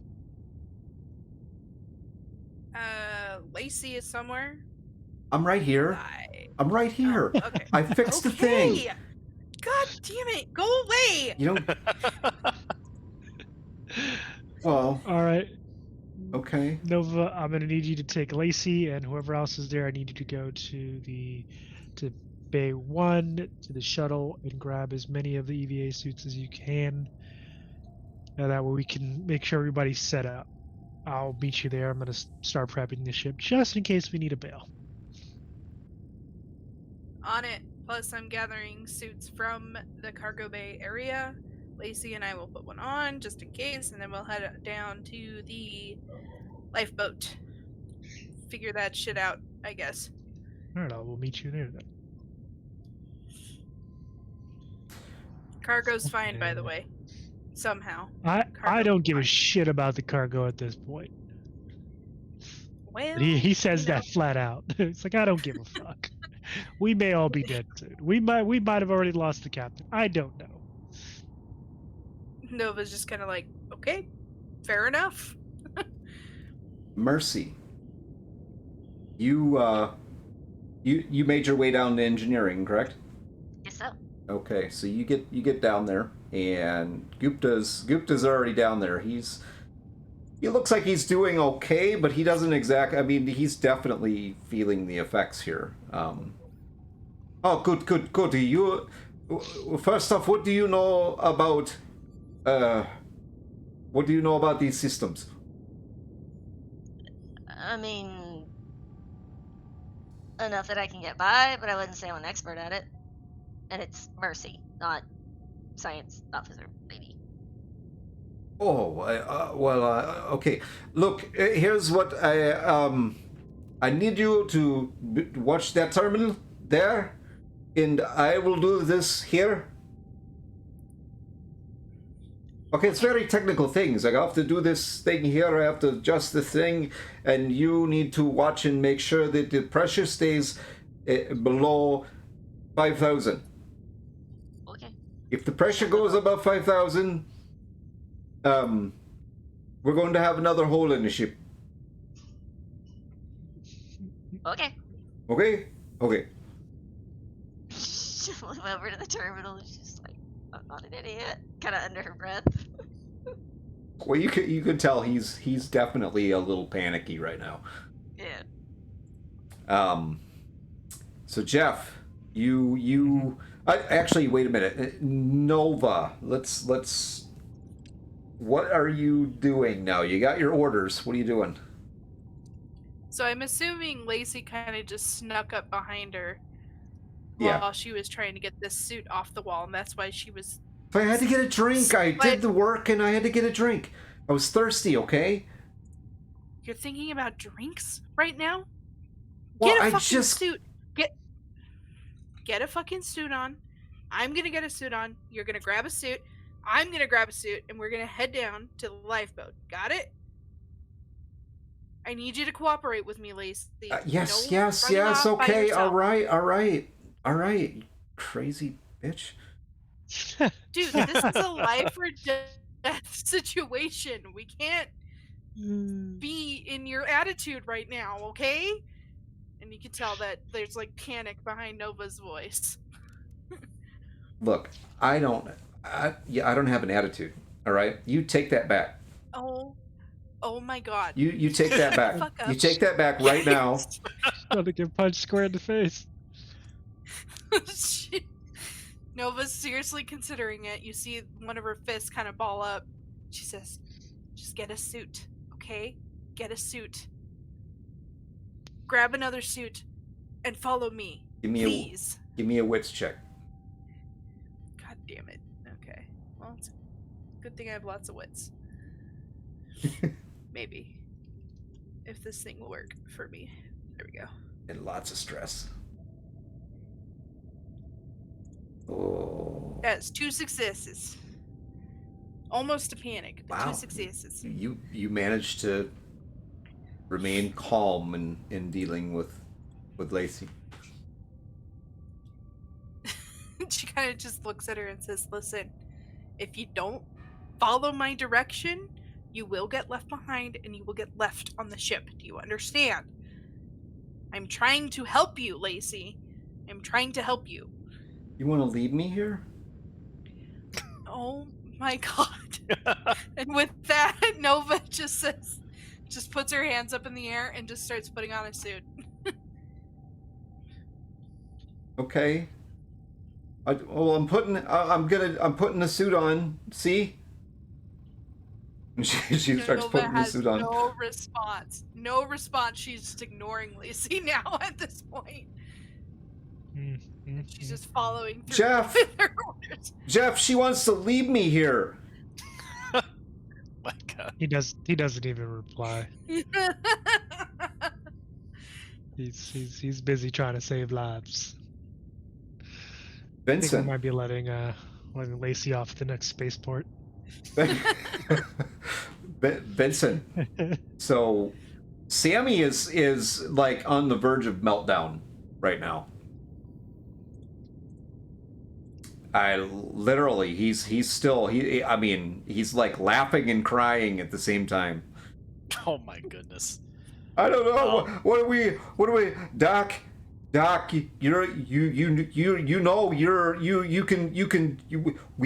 gotta go. We gotta get out of here. We gotta go right now. This is bad. This is really bad. We should go wake up Bruce. Wake up. We gotta go wake Wake up up. Bruce. We gotta. I'll go get him. He starts going toward the door. Vincent kind of gets up and tries to stop. It's like no, please. I gotta get Bruce. I gotta get Bruce. Bruce knows these things. I gotta get him. No, wait just one moment, okay? Please, you're panicking. Please, you need to calm down. He's like taking off in that direction. Gotta use that stun baton, baby. I feel like, I feel like there are You probably a gotta few more things to try before going with the stun baton. I was gonna say, do you have a sedative and a syringe? That might I need to get the guy to settle down first before I even try. Stun So, baton his ass. So Vince is gonna like grab him firmly by the arm. Grab Like, him firmly. Good. Yes. Okay. You have to roll for that. What would that be? Close combat? Yes, sir. Okay. strength. Okay, so I'll roll close combat. Plus my stress. Oh my god, another panic. One success, one panic. I keep doing it. Okay, so roll me a d6 and add your stress level to it. Alright. 4, then that's an 8. An 8. Okay. Just.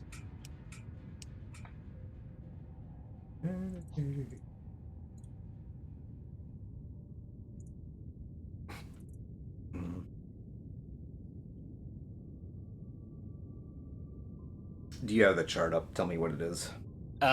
It's a tremble. So, you start to tremble uncontrollably. All skill rolls using agility suffer a -2 modification until your panic stops. So you try to grab him, and he jerks, and it shocks you. It's kind of stunning that he'd jerk away from you and he pushes you back. It's like, what are you're trying to, what's going on here, Doc?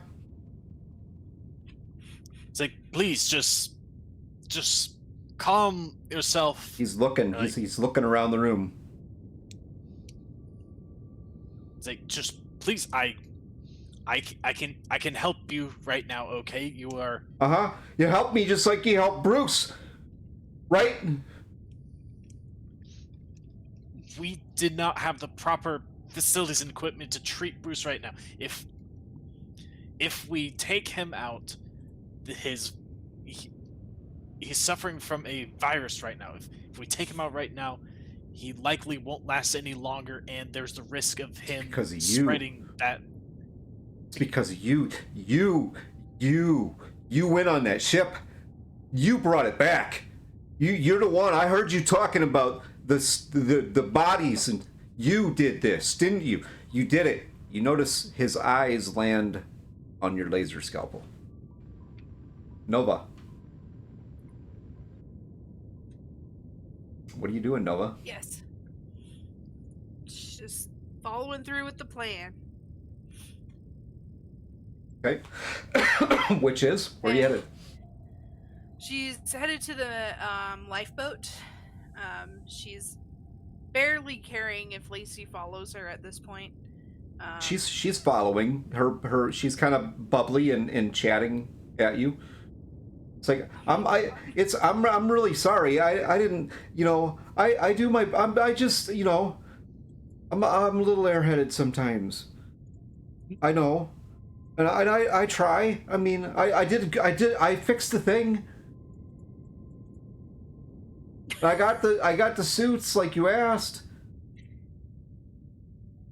Nova, before they fully leave the cargo bay, is actually going to pick up the 2 canisters of nitrous and take them with her as well.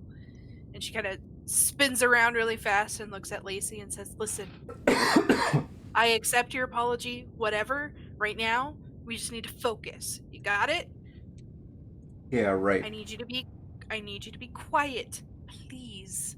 Please be quiet." Look, you go your way and I'll go my way. All right? Then we don't have to do this, and it's all good. What do you mean? What do you mean? Why are you saying go your way? What are you talking about?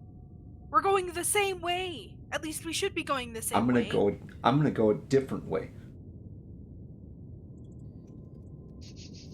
Nova kind of just blinks a couple times and is absolutely speechless. And just says, boy. Listen, okay? We stand a better chance sticking together. I would rather see you get off of this ship than be stuck on it. See, I knew it. You just want to get rid of me. No, I belong. I belong here more than you do. You're getting rid of yourself if you go a different way. Do you understand? What? Oh my god, just whatever. If you don't make it, you don't make it. No skin off my back. I genuinely tried to talk to you. Okay, goodbye. And she just walks away. Okay. So Macy, Gupta's down there clanking around, cussing to himself. Every once in a while, he looks at you. This wild-eyed look. Where is it? What do we? How much pressure? She'll look and relate how much pressure. Oh. Okay. Life's what is what I've got here. Okay. Jeffrey. And he comes over comms. Yeah, what's up? Is the life support is back on? All right, now focus on the engines. Yeah. Well, I can get us. We can get us. Well, the FTL drive is done. Can you get me some kind of propulsion? Anything? I can do that. I can get you propulsion. We can get the fuck out of here. Mercy looks at him. She's like, honestly, at this point, that's our biggest worry. It's getting the fuck out of this, I'm guessing, asteroid field. You give me it's 5 minutes. 5 minutes. It's all be going, and we're leaving. We are leaving, right? You get me that propulsion's back on, and I can get us out of here. And the captain will be okay, and the doc will be okay, and Bruce will be okay. We'll all be okay. I hope so. Okay. 5 minutes. And Mercy, he ducks his head back down, starts going back to work on shit. She'll just kind of look at her and like, yeah. He's got all his tools just kind of laying around there. I mean, they're not necessarily his tools. They're like Bruce and Sammy's tools, but... So... She's gonna kind of just let him do his thing. Vincent. Yep. So you see... you just got this feeling where he's looking is where you put the laser scalpel. He's looking right at it, and his eyes kind of lock onto it for a moment, and then he looks at you. He looks back at the laser scalpel.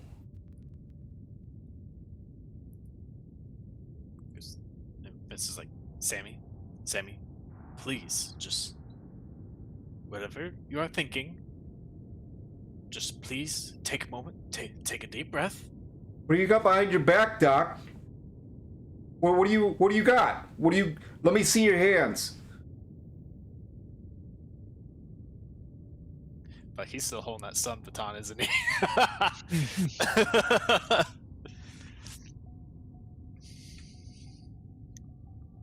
So he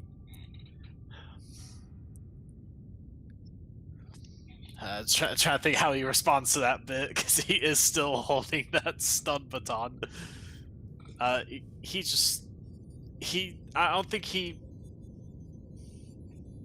think he slowly kind of like reveals like in his hand, but he like kind of like holds it away a bit out of like Sammy's reach. Like I had this. It was Gupta was worrying me. It is not for you. I promise you. Just please, you sit down. I will put this down. I will take care of you. He pushes the button on the comms. Gupta, did you know that the doc's trying to kill you, man? He wants to kill all of us. He's gonna kill Bruce, and he's gonna kill me, and he's gonna kill you, and we're all dead, man. What do I do? I know what to do. And he lets off the button. Jesus. You guys all hear this? Oh my god. Mercy starts to curse at this point. It's like, Gupta, you got this. Where the fuck is Teddy? Gupta. He raises his head and he's kind of looking around. He's like, well, he takes a wrench and just starts wailing on something right in front of his, as hard as he can, just wailing on something right in front of him. And he hits it like 8, 9 times and then stops. Yeah, I got this. Just kind of looks at him, it's like, you good? What did I just say? I'm good. I'm good. I'm good. Everything is under control. It's all good. I'm running out of time. I got just a couple of minutes.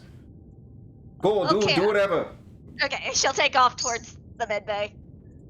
Or wherever Sammy's at. All right. You take off back towards the med bay. Jeff, what the fuck? Where did you get this crew, man? Yo, I have no fucking idea. I did not hire Sammy and Gupta. Let's just put it that way. It's not me. That was not my call. I don't know. I thought you were in charge of hiring. Nah, I think you was hired in charge everyone of, on this ship. I was in charge of hiring y'all motherfuckers, not the other ones.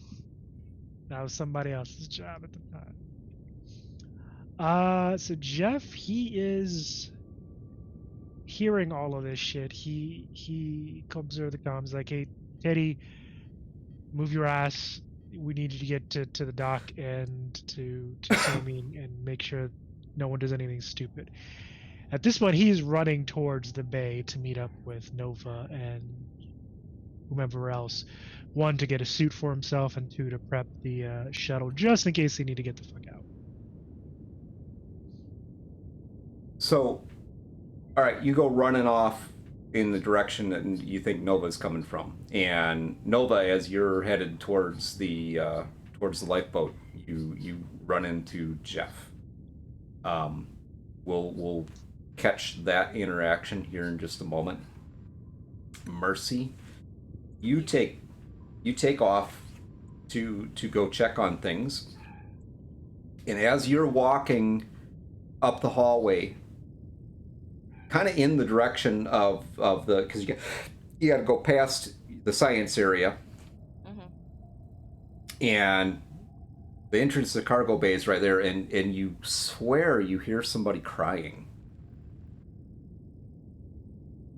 She'll kind of pause and fuck, hopefully Jeff's got somebody going towards the med bay. Fuck. And she'll actually turn and head in and hello? Oh, did you decide to come back for me? You and Macy comes around the corner. She's like, oh, she's definitely been crying. She kind of looks like, you okay, kid? Oh. I don't know why. Yeah, everything was fine until she came. I take care of the cargo. It's my job. I do that. I fix that. She points over at one of the canisters. She's like, it's that, I don't know what this, but that one's been malfunctioning the entire, it's just, I don't know why they send these defective things. Like, isn't this supposed to be like the military or something? They're supposed to have good, this is junk. This one's a pile.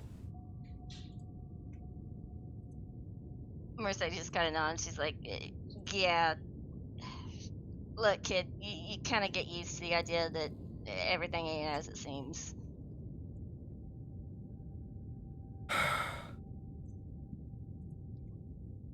Vincent, we're going to take a short break. And when we come back, we'll find out what's going on in the med bay. You guys good with that? Okay. Yep. Need to get up, stretch your legs, grab some drinks, beer, vodka, whatever. Those all sound real good to me.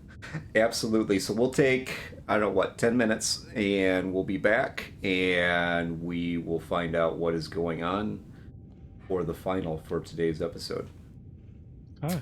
All right. Be back in just a little bit. Stick around to see what happens. Figure out who's gonna off who. Oh, that's such a negative view. I think things took.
which is great.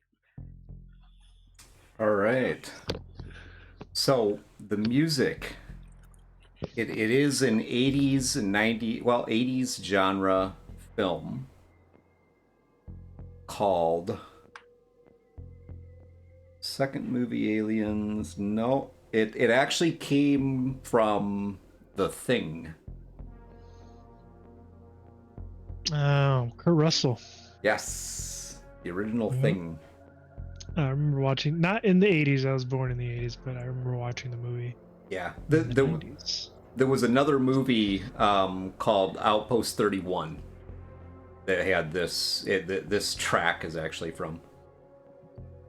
Interesting. Yeah, that movie, from what I can remember, it's been years since I saw it, but that movie is pretty fucked up. Oh yeah, you should catch that one. It's It's good. pretty fucked up. That and Event Horizon Infinity. If you haven't seen it, Event Horizon's fantastic. Lauren Fishburne. Who else is in that one? A number of. I watched that one upon talking about it, and I regret it. Yeah. It was really weird and creepy at the beginning, and then at the end it was real stupid. Event Horizon's a good movie. I agree, buddy. Let's see. Event Horizon. Yes, Kathleen Quinlan, Joe Richardson. It's an idea Lawrence that's Fishburne. it's an idea that's been done multiple times in the Star Trek universe. The Yes. concept of it, but it's a pretty cool concept. I think I liked it.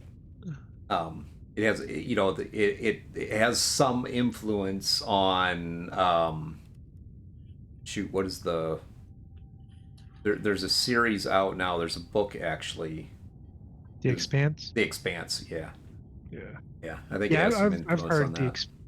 I heard The Expanse started out as a book series. I haven't read did. it, but I heard it's It did. good.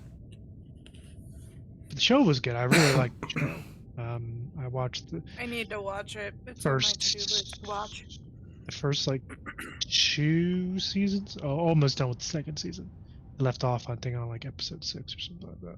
Expanse is excellent. I was sad that they canceled it. That really sucked. But all right, are we ready to roll back into this? See, said you Yes. were. Let's see who dies. Who said Can anybody y'all was hear gonna me? die? Yeah, I can hear you. Yeah. Yes. Yep. Okay, Yeah. okay. I was just being ignored, so I was like, Oh, sorry. am I being ignored, or am I just being, or am I silent? No, we definitely hear you. Okay, no worries. Did I And miss something? No. Okay. I don't remember. well, we're gonna start back out with you and Jeff. We're not gonna go right to the med bay. We're gonna start back out with Jeff and Nova meeting. Okay, in... but do they literally run into each other? Because that would be funny. Well, that's up to you guys. I mean, odd or even. All right. Guess we'll go with always even Steven. Let's see. It is even. And Well, since you seemed excited about the idea of them running into each other, I'm taking it that means they ran into each other. God, they run into each other. Nova trips. Nova's Yep. running from something, Jeff, and she runs right into you. With 2 suits under her arm. And Jeff? and some canisters, some odd-looking Yeah. canisters. Just hauling a bunch of shit. Jesus. So Jeff kind of stumbles back as Nova runs into him, and he's like, "What the fuck are you carrying?" And then he notices a suit, so he grabs one. One of those canisters comes loose. By the way, when you run into Jeff. Oh no. Nova's gonna try and catch it. As she's stumbling back. Do you see this? You see this? She's trying to catch this canister that just came loose. Jeff is gonna make for the canister to see if he can catch it. All right. All right, what do you need me to roll? Give me a. Hold on just a second. Same. It's No. just like one Agility. of those. Yeah, let's do Actually, let's do mobility. Oh, jeez. Okay. Why didn't you pick agility? I have 3 in that one. Well, but mobility is a skill that's attached to agility. It doesn't matter. Nova catches it anyway. 2 successes. Nice. Jeff didn't catch shit. Oh, homeboy fumbled. Wow. So Jeff, tell us what that looks like. So Jeff makes the catch for, or makes to try and catch the canister, but Nova beats him to it, and he's like, "Oh shit, okay, looks like you got it." But you got He's that like, under "What? control. First of all, what are those, and what are those for?" And he's saying this or asking her this as he's putting on the EVA suit. Nova kind of just looks at the canisters and says, "You know, you never know when you might need to blow something up." We're not blowing anything up. We're in the middle of an asteroid field. This ship right now is about the only thing keeping our asses from dying. And he grabbed, like, after he puts the EVA suit, he grabs one of the helmets that she was carrying and kind of holds it to, make sure that he has it if he needs to put the fucking thing on. Nova says, "That's fine, but you still never know. It doesn't hurt to have a nitrous can on you sometimes." Anyway, get you. Let's go. Let's get this suit into the shuttle, and let's get that prepped up. And then I have to head back to the fucking bridge. Hopefully, and at that point he comes up on comms. Goop, did you have fucking engines working again? Hey, the power? Yes, we have power. Okay, I get that we have We're, power. we're good to go. We're good to go. Are the engines up? Okay, cool. Engines are fine. All right, now that you got the engines up, start working on FTL. Oh, Jesus Christ. What are you speaking in some foreign language? Man's just cursing him out. That's fine, as long as he shuts up and does what he's told. I don't care. Nova kind of just looks at Jeff and says, "Sorry for running into you, by the way," and then looks behind her and notices Lacey's not there, and she just goes, "God damn it." I honestly don't care. I just want to get this. Let's get to the shuttle. Let me prep that, and then I'm gonna leave you there, and gonna head to the bridge. So that's basically where he's going now, to the shuttle. Alright, Nova's staying on course towards the lifeboat. Really, really fucking annoyed that Lacey didn't follow her. Vincent. So this is a tense situation, my friend. Yeah, and this is like, insert the meme of a guy going, "I'm a healer," but, cocks the gun. give me a wits check, brother. A wits check. Oh boy. Hopefully the doc ain't stupid. That's 2 successes, but 2. Oh my god, so many panics. Yeah. 3 panics. Yeah. Okay. I mean, honestly, I don't think there's a difference between 1 panic and multiple panics. I think you're still just making a panic roll. So yeah. So I'm guessing that why hasn't your stress gone up any? You don't. What do you mean? You roll that panic, you should get more stress. I think you have a 6 stress now. Wait. Better roll another d6. I don't think you get more stress every time you panic, do you? You just did. Give me a d6 roll. Okay. Adding my 6 panic? Yep. 6 stress. Okay, I'm up at 6 stress. Okay. That's Well, that's a 10. So what does that give you? Let me look. I freeze. oh god. You freeze. Yeah, let's see. You are frozen by fear or stress for 1 round, losing your next slow action.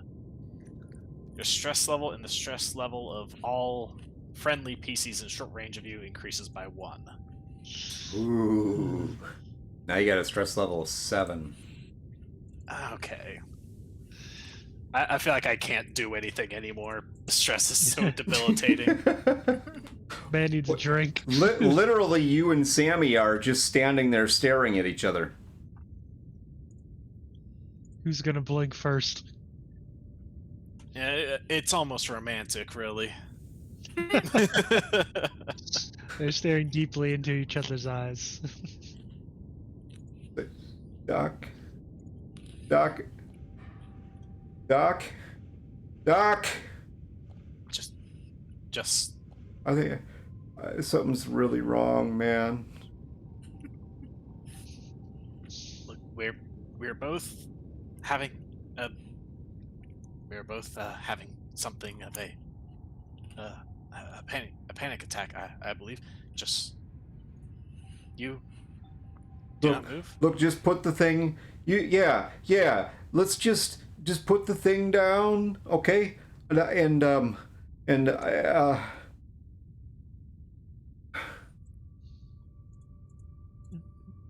Look, we are both under a lot of pressure. And I have something. I have something that can help both of us right now. oh, To thank God. calm the nerves.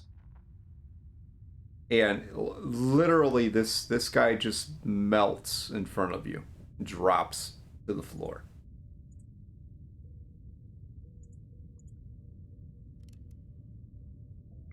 It's like all the muscles in his body just went limp, and down he goes, hard on the floor. Okay, man just turned into a limp noodle, I see. Did he pass out? Gonna check him out? Yeah. Okay. Give me a wits check. Oh my god, I have 7 stress. There's no way I'm not panicking. Yeah, it's a success and a panic. Success and a panic. Okay, give me a d6 roll. Okay. It's a 2 plus now 8 stress? No, 7. 7? Oh, so it didn't go up this time? No. I gave you the 2 stress to kind of catch up for what I've kind of let you just wing it so far. So. Oh, okay. So that's a 9, so I drop item. Which in this case would be the stun baton. That would be the stun baton. So I'll say like watching him kind of crumble like that, like almost like some of that. There's almost like a similar effect on Vincent,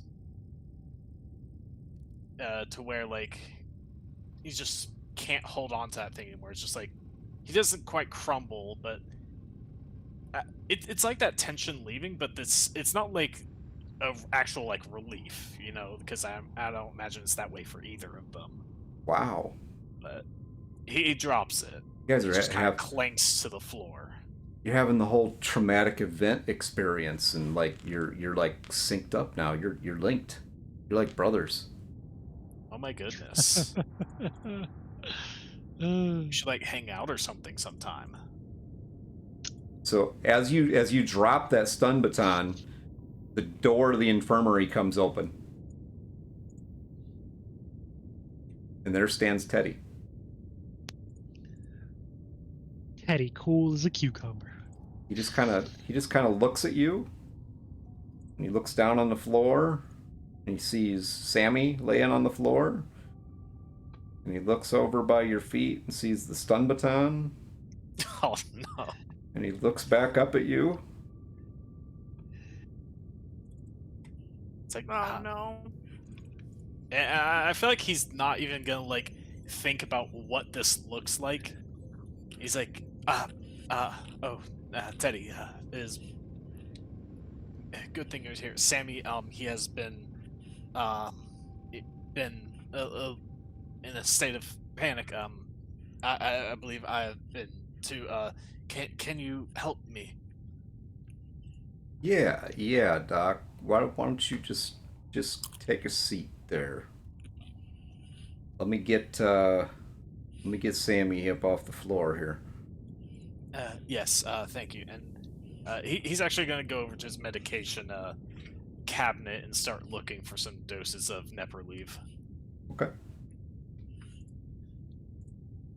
Good old Sammy. So you. 'Cause I need to get rid of this fucking stress. So, Jeff, you get back up to the bridge. Okay. And sitting in the navigator's chair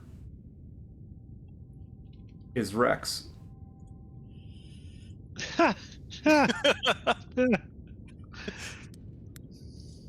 So he walks in and he looks over at Rex. He's like, "You know, I thought you were dead."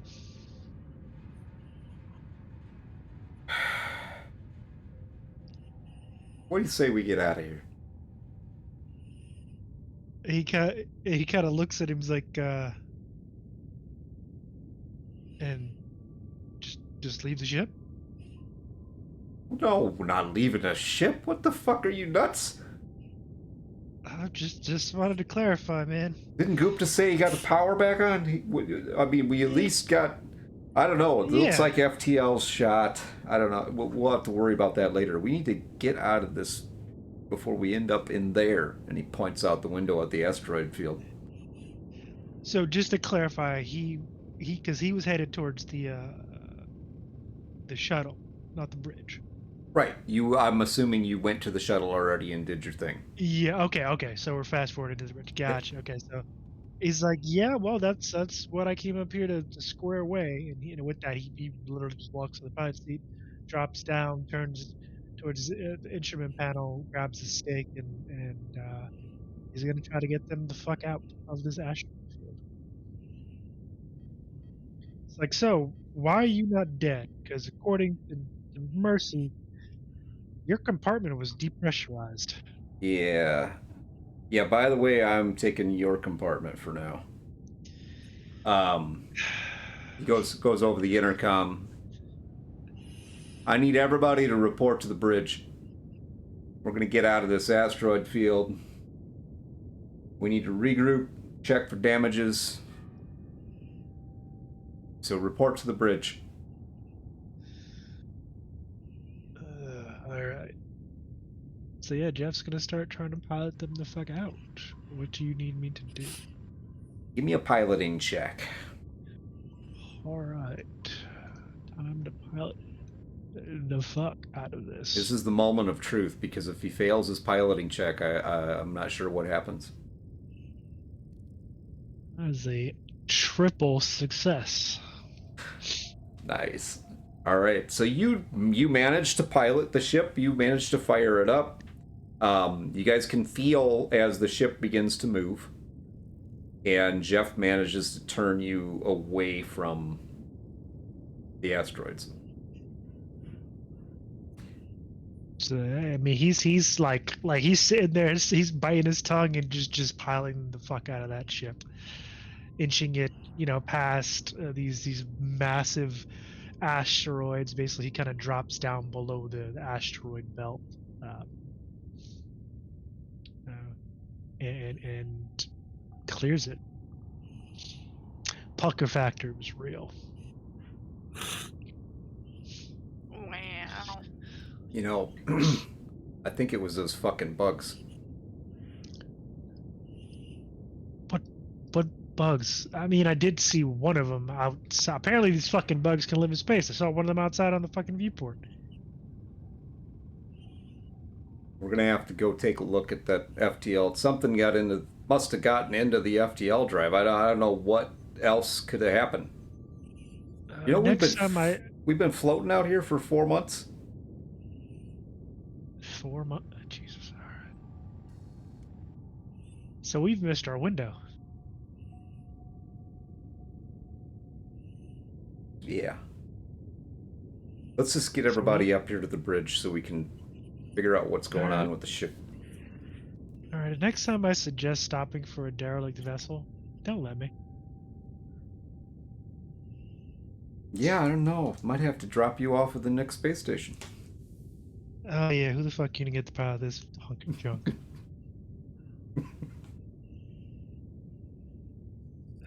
All right, Vincent.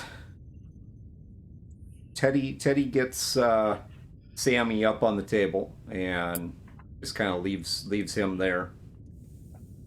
Comes over and puts his hand on your shoulder.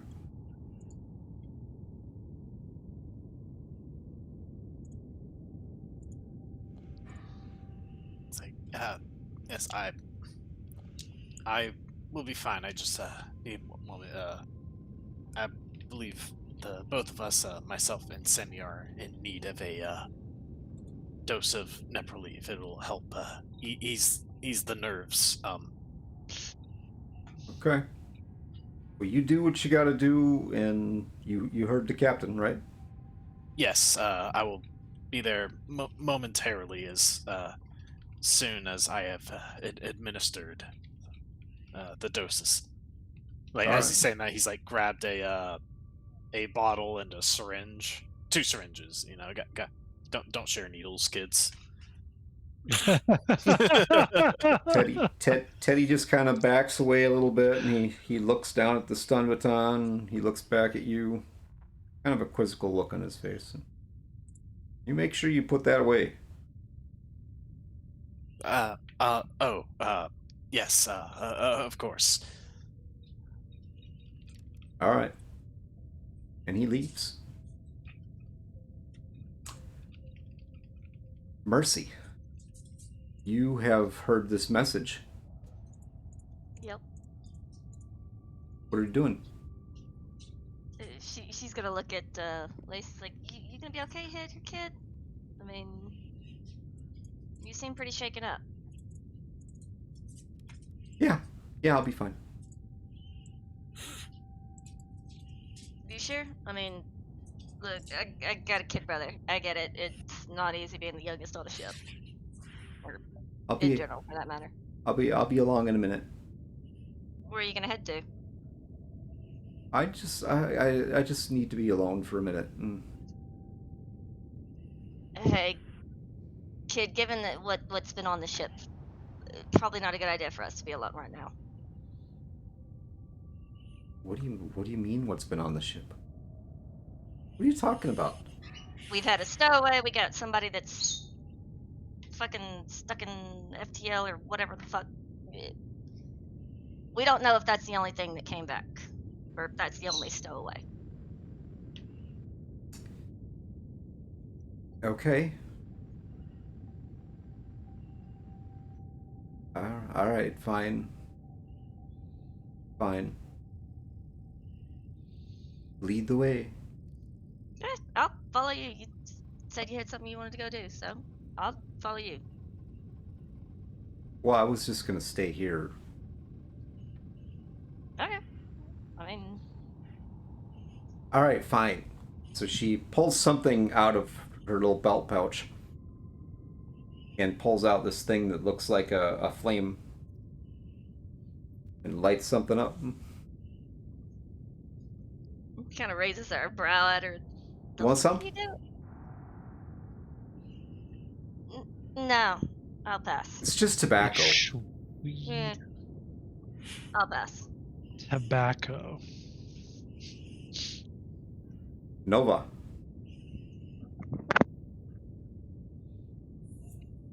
Yes. So you went to the shuttle, did your thing.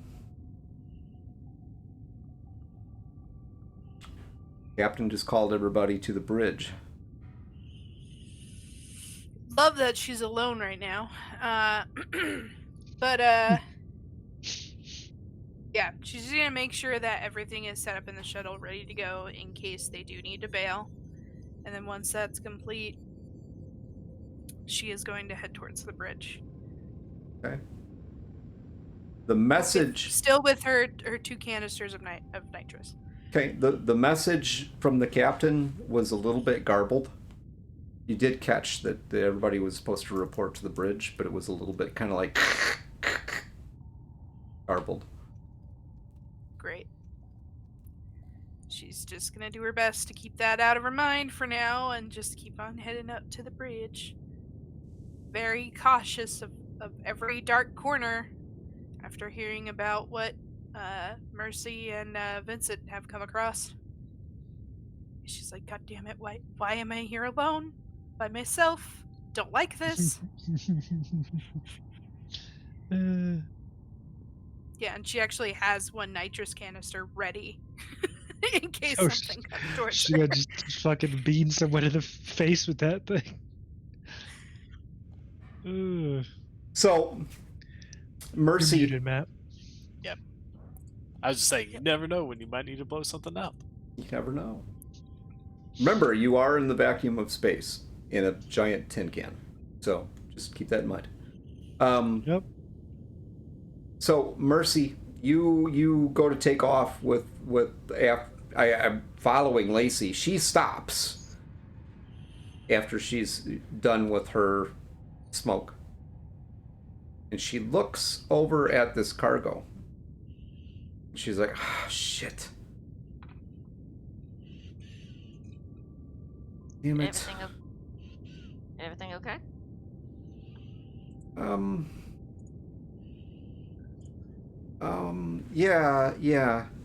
Yeah, it'll be all right. Let's you know, why don't you just go on? I'll be there in a minute. Super sus. So sus. Still like don't think it. that's a good idea, kid. Oh, fine, let's go. Yeah, this chick needs to get dropped off at the nearest space station. She'll just I kind of don't nod. like her. She'll kind of follow, and she's like, She takes off, headed for the bridge.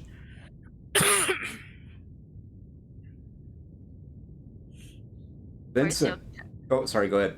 Mercy. I was just saying, Mercy's gonna kind of pause and look back towards the direction of the cargo and stuff. And We see one of the canisters is almost like it's steaming. It's letting off some steam.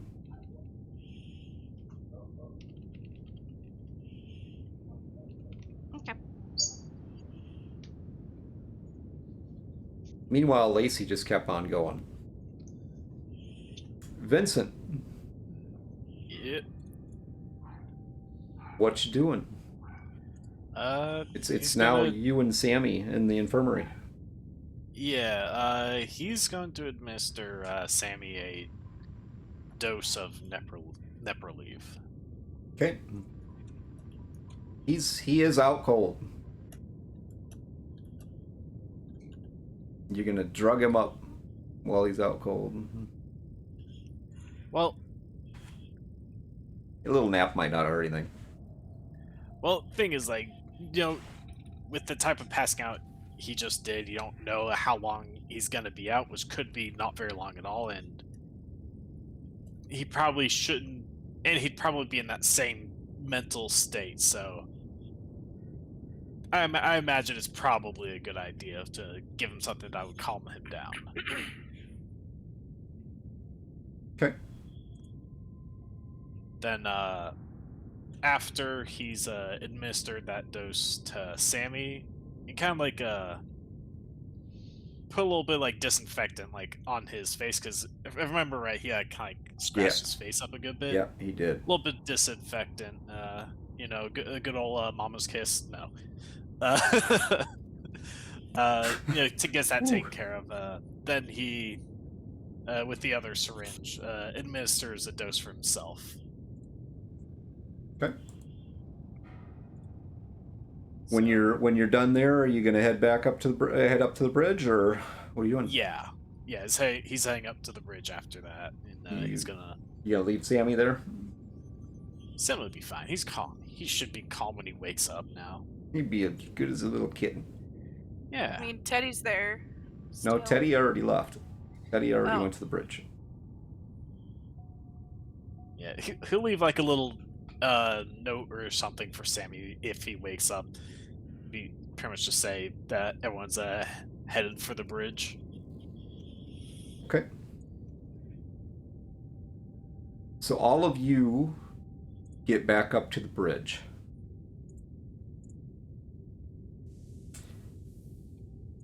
All right. The captain starts talking to you. Well, thanks to some fine piloting, looks like we managed to steer clear of the rest of this pile of rocks out here. We got some problems.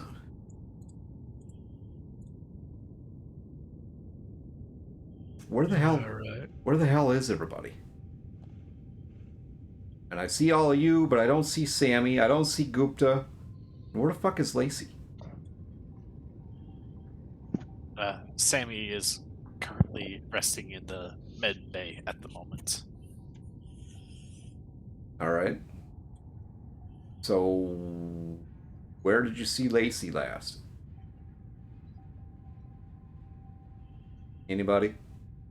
I haven't seen her since she left the cryo deck.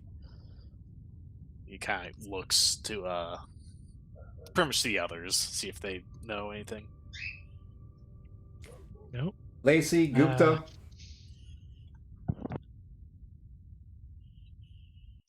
Gupta, I believe, is an engineering chief. Which honestly, you should probably stay there considering the issues we're having. All right. So, we got to check the ship over. Look for any holes. It looks like we're still venting CO2.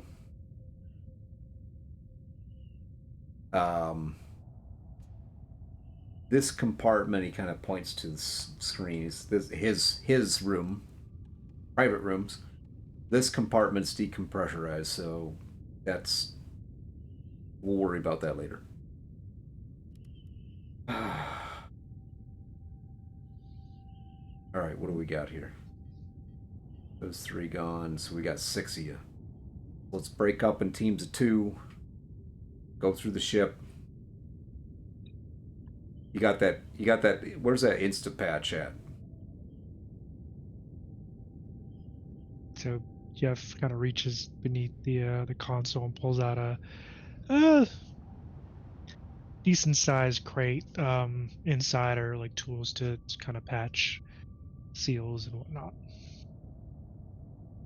The captain walks over to the crate, grabs out what looks like a gun, and he grabs this bar about yay long, and he shoves it inside the gun. If you see a hole, you fill it with this.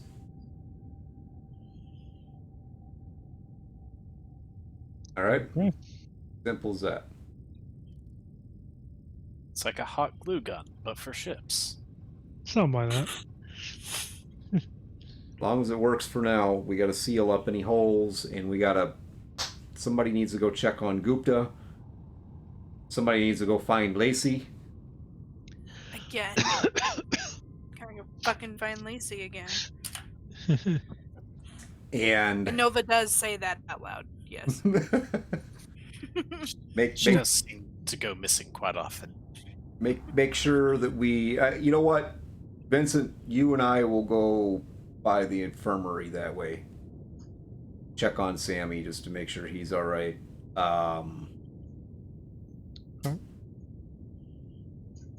Mercy, I'll pipe up and it's like, I can go look for Lacey. I gotta head down to science area anyway. Okay, who's going with her? Nova, you want to go with her?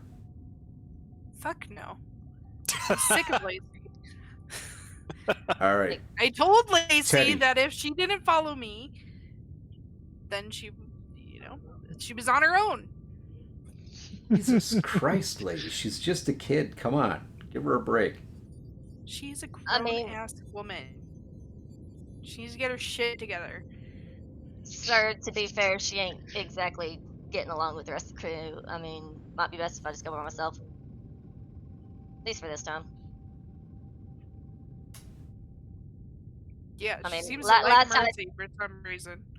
Last time No. it took a while to... No, I think Teddy will go with you. Nova, Alright. you can go with Jeff. All Fine right, by me. where do you need me to go, Captain? Why don't you guys go down by engineering, check on Gupta, Gupta? see why he's not Alright. up here. All right. So Jeff kind of turns back to the helm, and he basically, essentially parks the ship. You know, he's already flown them. You know, a couple 100 meters away from the asteroid belt. So he kind of parks the Wisp essentially in the middle of space. It's like, all right, well, we ain't going anywhere. Hopefully. One big parking lot, anyway. Yeah, that's right. And he kind of grabs one of the patch kits and starts heading towards heading in the direction of engineering. All right, Vincent. Yeah. We're going to start with you in the captain. So you head down by the medical bay.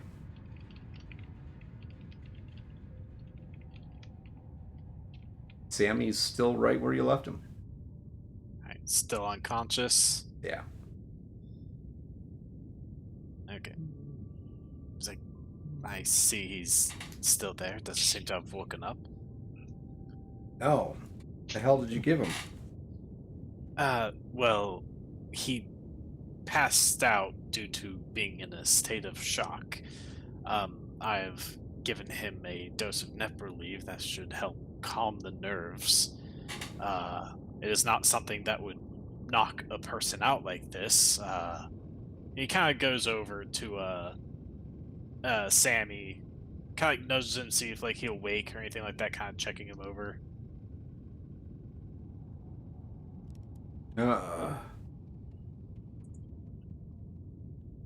Sammy, wake up. Leave me alone. No, well, you need to wake up.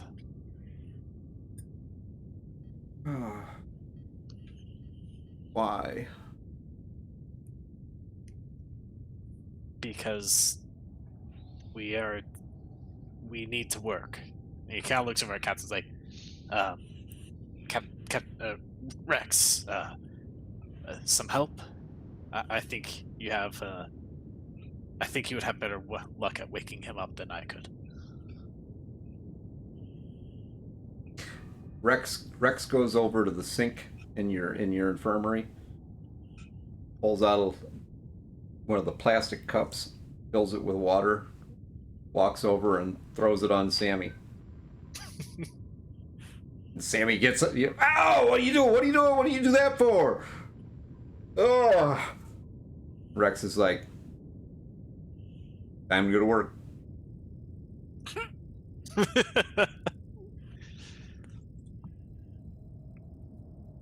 Let's go check on Bruce. You better get down to that engine room. Now, Sammy. Yeah.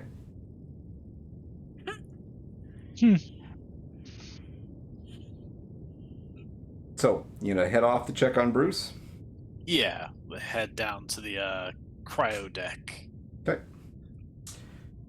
Meanwhile, Jeff, you and Nova, you get down to the engineering area. Mm-hmm. No one's there. Gooped is missing. All right. Now we have a mystery. So yeah, Jeff kind of walks in and he's looking around for Gupta. He calls out, "Hey, Gupta, you here? You're not dead yet, are you?" Nothing. I'm gonna roll observation. Roll. Nova just says, I don't like that. Why That isn't one's- he answering? I mean, nothing really looks... there's tools all over the place. Looks like somebody beat the shit out of some conduit with something. Can I roll an observation too? Sure.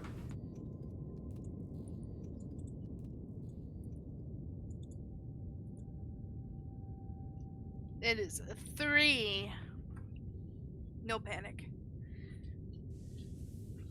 One of the wrenches looks like it has some hair on it.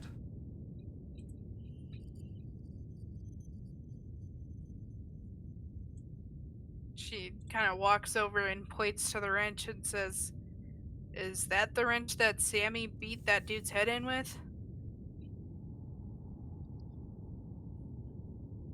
That was a big And wrench. This is a little wrench. Jeff Oh, kind it's a of little wrench. walks over to the wrench and picks it up. Yeah. And Nova's like, "Why'd you pick it up? It's got stuff on it." So Jeff gives it a lick. no, the fuck he does not. By this taste, I can only conclude that this did indeed belong to Gupta. No, the fuck he does not. What the fuck's wrong? Shit. Gross. No. Ew.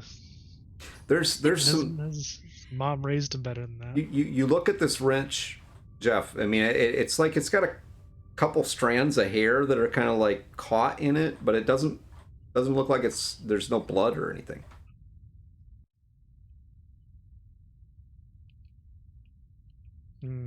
Sus. Super sus.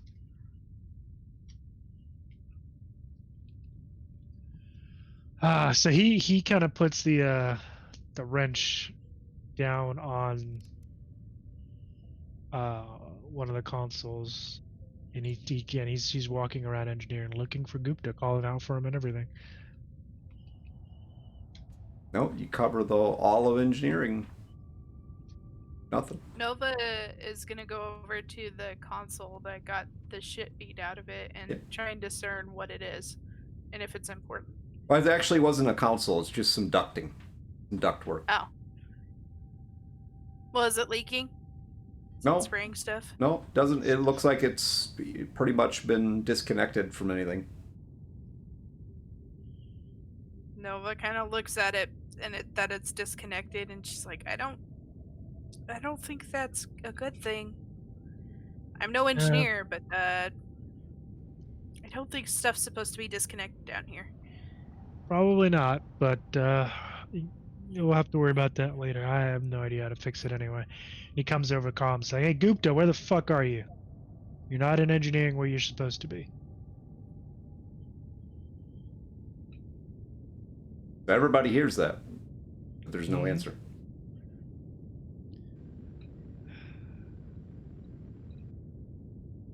All right. So Jeff is actually going to head towards Gupta's bunk. Okay.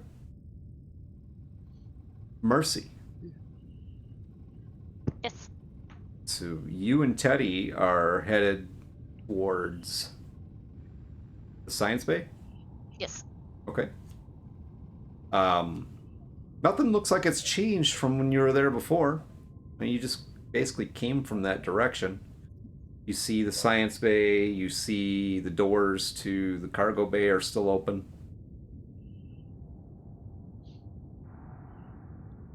She notices the doors are open. It's like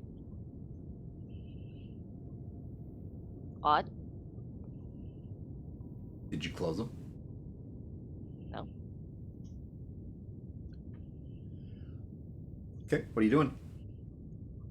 She kind of glances towards Teddy. It's like, think she could be in the cargo bay? She does like to hang out there a lot. Where she works. Mm-hmm. Suppose as good a spot as any. Yeah. I probably would have checked her bunk first, but I mean, to be fair, that's where I found her last time, so. But I had work to do down here anyway, so. yeah, you want to take a look in the cargo bay since we're here? Might as well. All right. She'll head into the place with him.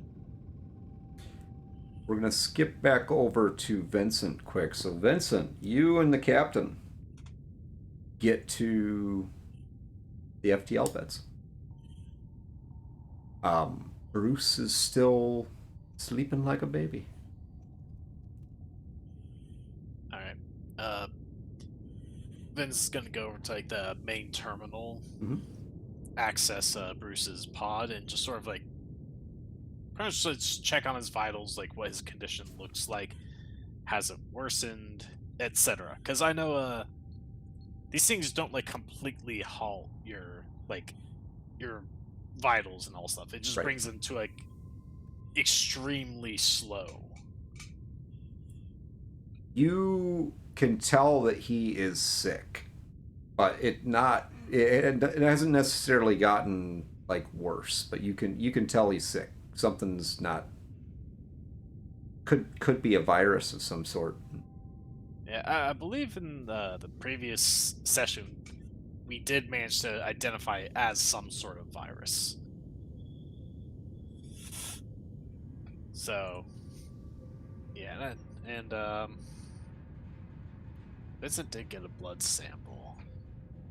So he's gonna look at Rex and be like, well, it would seem as though his condition is somewhat stable for the time being, at least as long as he's in there. I'm not sure what would happen if we woke him back up. His condition may continue to deteriorate if we did. Well, let's not do that then. Yes, I do have a blood sample of his back at the med bay. I could use that, try to isolate the virus and see if I can come up with any treatment plans. All right. Jeff, Nova, you guys have thoroughly investigated engineering, engine room, no Gupta. You have a beat-up section of ductwork, a bunch of tools laying around, and a wrench with some hair in it. What about heading towards Gupta's quarters? Okay. Yep. What? Did Nova notice what color the hair was? Gray. So descriptive. Yeah, Nova's just following Jeff. Well, gray should be an indicator for you. So you Got guys, a couple of people with gray hair, though. you do. So you get to the personnel quarters. Again, it's the bunks. They basically run down a hall, like a hallway, bunks on each side. Okay. They're all closed.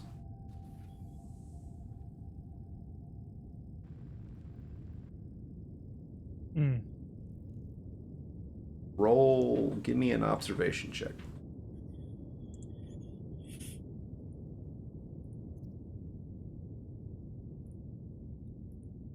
Three successes. Nova. 3 successes. As you walk in here, I mean everything's closed up, buttoned up tight, but you hear the faint sound of music. This motherfucker better not be listening to music. Nova's rolling her eyes. And she So, goes no, go ahead. straight to Lacey's bunk. Okay. Jeff is going to move in the direction of the music. Yeah, it leads you right to Lacey's bunk. Nova's not even gonna be polite about it. She's just gonna whip that shade up. Oh, what do you... What? You again. The fuck are you doing? I... You were supposed is- to come to the bridge. This is just... It's so... I needed to relax. I think you need to relax too. How do you do that when we're out of immediate danger anyway? I'm kind of worried about you. With that, Nova just shuts. the screen again. It just goes, fucking shit ass. Jeff walks over to Gupta's bunk and pulls the shade up. Kind of looks around. It is super neat. There's you know some texts, some books, little books that are there. Everything's nice and clean. Bed well made, like I mean, tight made. Some pictures of some people hanging up on the wall. No Gupta. No Gupta. He walks back over to Lacey, pulls his shade up. Have you seen Gupta? Has he come through here at all? No. No. Okay, so he pulls his shade back down, and she says no. And Nova goes over the comms and says, Captain, we found Lacey. Guess where she is? Her fucking bunk. That's not surprising. No, but it's still fucking annoying. No Gupta though. Ah, God damn. Mercy. Yes.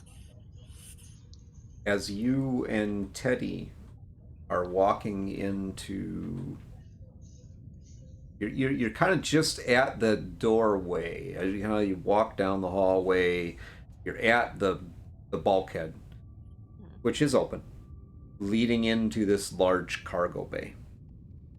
And you hear Nova announce that they found Lacey.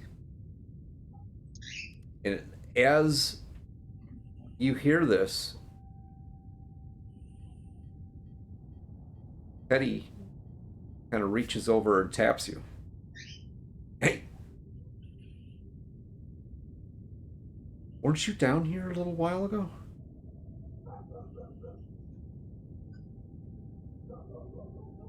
I mean, Science Wing's down here. Was that like that when you were down here? What, like what? You look over, and one of the canisters is open.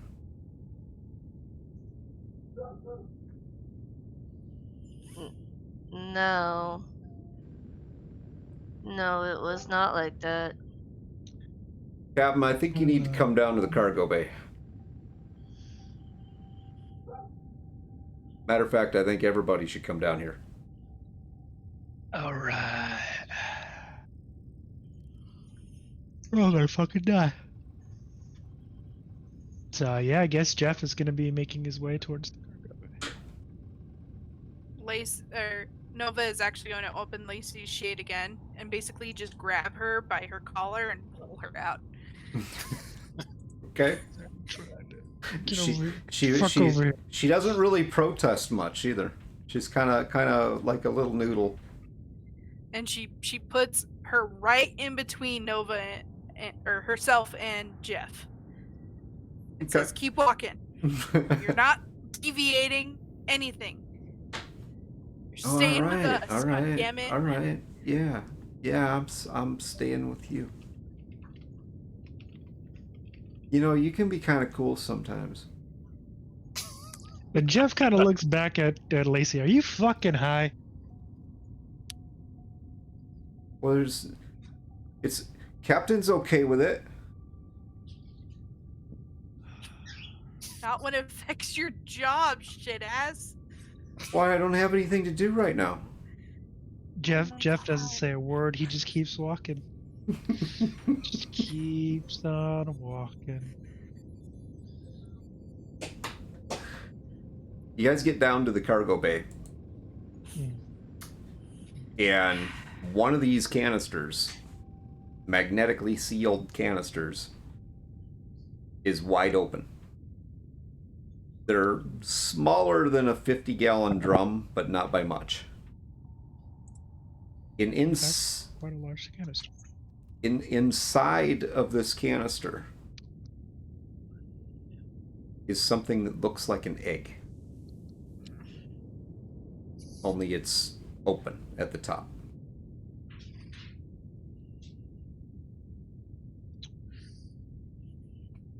So apparently we're transporting livestock? Nova looks at it and says, I don't know what that is, but it's definitely not a mineral. Like they said it was. Yes, I do believe they said that we were transporting ore of some kind. Mhm. That is not ore. No, the fuck it is not. Not only is that not ore, it is organic, and whatever was in there is no longer in there. Nova is clutching her nitrous cans right now. So it's at this point where Jeff turns to the captain. He's like, "So, Captain, now would be a good time to fill us in on what the fuck the job was. If you got any more information." I know as much as you do. Deliver these canisters. Fucking great. So, considering we are way past our deadline, how about we toss the rest of these fucking canisters out before whatever was in them gets the fuck out? Because I no longer care about the job. Okay. What was the consequences of not delivering this again? We don't get paid. Look, I don't even know if we're going to get anywhere right now. You realize at sublight, it's going to take a really long time. Yeah, I'm aware, but I would much rather be traveling without wondering if whatever the fuck this is gets out. Again, we were supposed to be transporting ore, not Whatever this Humpty is. fucking Dumpty. All right. Vincent, why Yes. don't you see see if you can figure out if there was anything in there. Yes, of course. If it's something that's recently hatched, I should be able to find out. We don't know what this is. We don't know. I mean, we don't know what it was. We don't know if there's anything in there. Maybe gas or something. I don't know. I hope this Does- isn't poison. Does resemble an egg somewhat. Part of me is hoping that it always looked like that. Well, we don't know. At the mention of You want to open another one and gas- find out? At the mention of gas, Jeff actually takes the helmet from the EVA suit, puts it on. He's like, I ain't taking any fucking chances. You do realize that if anything was released in the ship, you're already exposed, right? Yeah, but I don't need to be more exposed. That I ain't taking no fucking chances. Because we're supposed to be transporting ore. That's it. All right. We still got to find Gupta.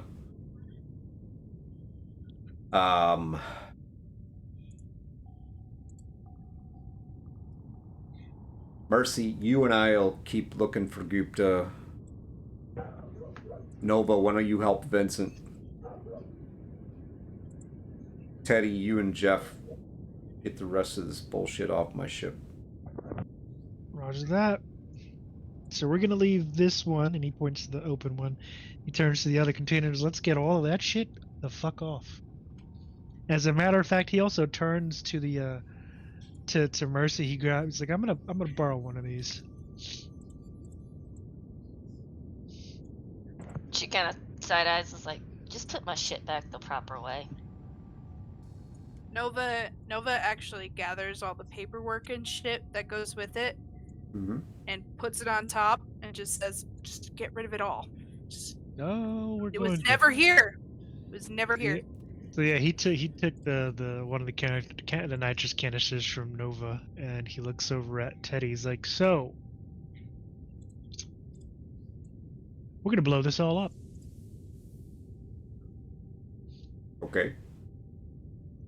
and basically they After we get it off the ship. yeah after we get off the ship. And Nova's like, see, you never know when you're gonna need to blow shit up.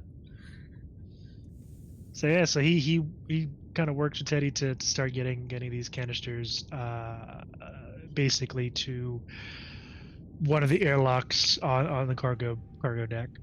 Start jettisoning them away. All right, so we're gonna leave this right there with No. you two. So Jeff and Teddy are dealing with the remaining canisters. Vincent, you and Nova are investigating the one open canister. Which I am assuming that one's getting left behind for now. For now. And Mercy, you and the captain are looking around the ship for Gupta. Yep. All right.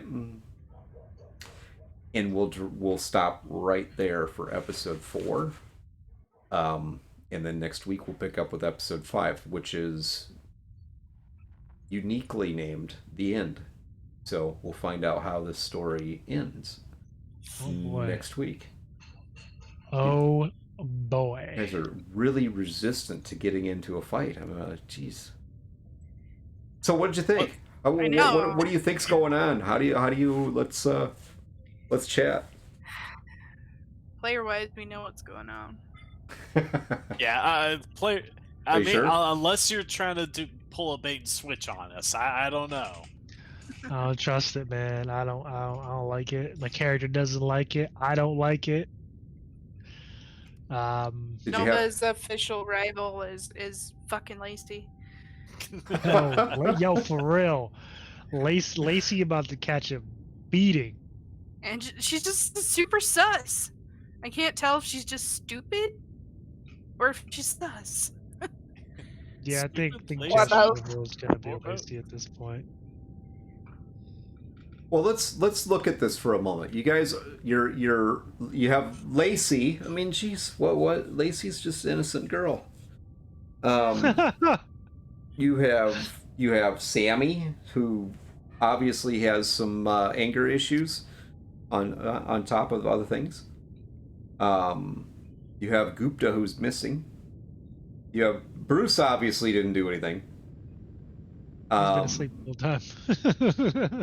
You got Teddy, the security officer. Teddy looks too much like Superman. He can't be a bad guy.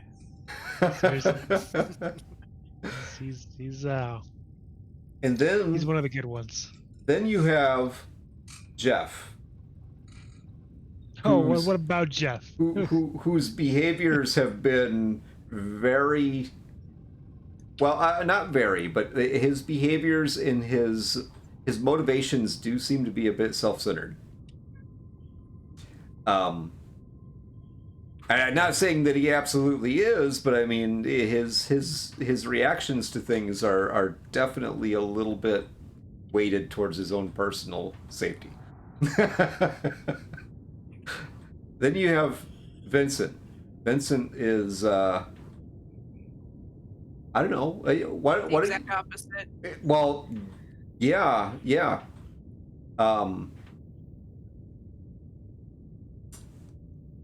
I would like to say that Vincent's a little sus, but at the same point in time, it's kind of like, well, I don't know. He's a little weird, but I'm not sure how sus he actually is. See, that's going to be the plot twist at the end. It was Vincent all along. Turns out he's a world-class actor. I could see it. I could fucking see Just it. full-on, like, mustache-twirling villain. That's what he's really like. I could totally see it. That scumbag. Then you got Nova, who's running around here with a temper. I mean, where was she coming from anyway when she ran into you, Jeff? Fuck if he knows. He didn't ask. A little weird. And Mercy over there being way too quiet. Where was Jeff? Nobody's like Where him. was Jeff coming from by himself when you ran into him, Nova? She assumes the bridge.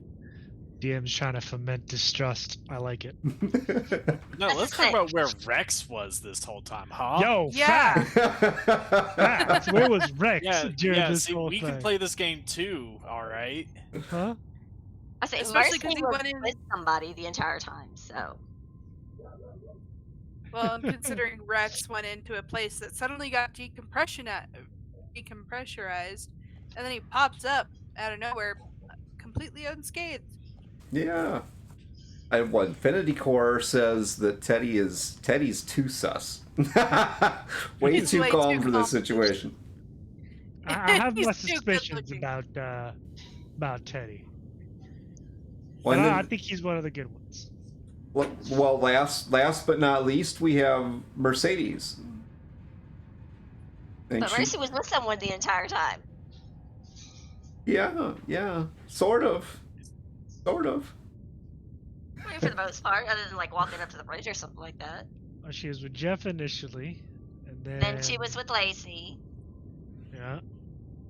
and And she was with Teddy. then she was with There Teddy, she was and then with Teddy. now she's with the captain. She's got alibis. Yo, she checks out. Hmm. She checks out except for that one window. What window? When she was by herself. When she was She would- walking to Before find she Lacey. ran into Lacey. Had exactly 7 minutes of free time. Plenty of time to do shit. Plenty of time, he says. All right. Look, Jeff was trying to save all y'all motherfuckers, alright? Please. I think Jeff mean, was it trying to didn't same himself. I mean, First response That was was what abandoned Nova ship. was doing too. That's what Nova was doing too. She was getting shit ready and trying to save Lacey, but Lacey just Fuck didn't Lacey, huh? cooperate. Fuck Lacey. Yeah. But she needs to get off the ship, but we might not wait until we hit port to do so. Wow. wow. And you say Mercy's suspicious. Here's an EVA suit. Godspeed, child. She was with the Goopa before you disappeared. And then she had Ooh. some free time. This is true.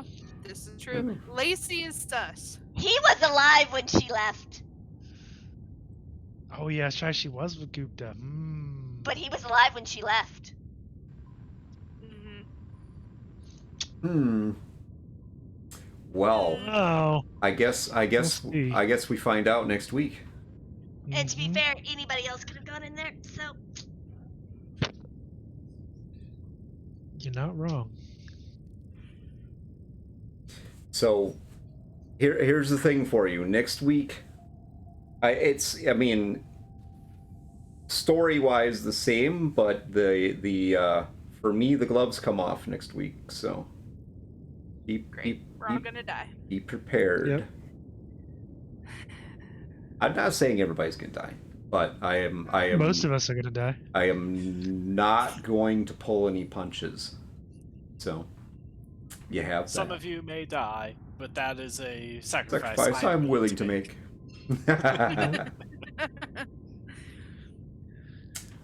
It might be. See who survives. You never know. All right, guys. Awesome episode. Hopefully you guys had a lot of fun. Hopefully the audience enjoyed the story and had a lot of fun along with us. Next week will be the final episode for our Alien stream, and then we'll be moving on to the next game, which we not going to announce tonight. Probably early next week we'll announce in the Discord what the next game is going to be. So if you have not joined our Discord, make sure that you do, so we can get that all set up. Any final words from anybody? Just a I quick. think we're going. Huh? I was just gonna say, I think we're going to have bigger fish to fry than who is the suspicious one. Probably. Probably. If that egg is anything to go by as players.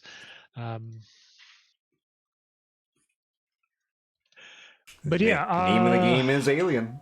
yeah, right, yeah. So next Wednesday we'll be doing a deep dive into The Witcher. Well, episode 2 of the deep dive into The Witcher. We're going more in depth into the world and some combat stuff and such things. But we will also be having a special guest episode of the update log on the 10th of December. Matthias. Yeah, Matthias, if I'm pronouncing his name properly, Matthias Johansson, who is the creator of Symbarom, a dark-ish fantasy game from Free League Press. At least it feels kind of dark fantasy to me. I'm still reading up on all the stuff to do with it. Davokar Awakens, which is the newest or latest rather expansion. And we will also be talking about the Walking Dead TTRPG that Matthias worked on, which just came out 2 days ago. Yes, it did. Awesome. Plot twist is an ostrich. If only. Anyway, yeah, I think that's it for everybody. Well, that's it for me anyway. I can't speak for everyone else. Anybody else got anything Well- quick before we take call her good for tonight and move on to next? Nah, nothing for me. Right. All right, guys. Thank you very much, everybody, for joining us this evening. Again, check us out on Wednesdays for the update log, where we talk about everything to do with gaming, games, game creation, both video and the TTRPG industry, as we are creators in both venues, working primarily in game creation for TTRPGs at this point. We actually do have 3 products that we're working on right now. 2 of them are being specifically designed to be run at GaryCon coming up in March, which will be the 50th anniversary of D&D. So definitely check that out if you have not. The games are not open yet for people to sign up for them, but if you are even thinking about attending GaryCon, then definitely check out Cyberpunk and The Witcher, because those are 2 of the systems that we're creating adventures for. Beyond that, we have a lot more games to play. We are going to be bringing our Cyberpunk stream back as we roll through some of the Free League Press content that we need to get through. And we'll be doing, at the very least, a one-shot of Witcher coming up pretty soon. Yes. All right. All right. Everybody have a good night. Ladies and gentlemen, yeah, you guys have a good night. Adios. Yep. See you guys next.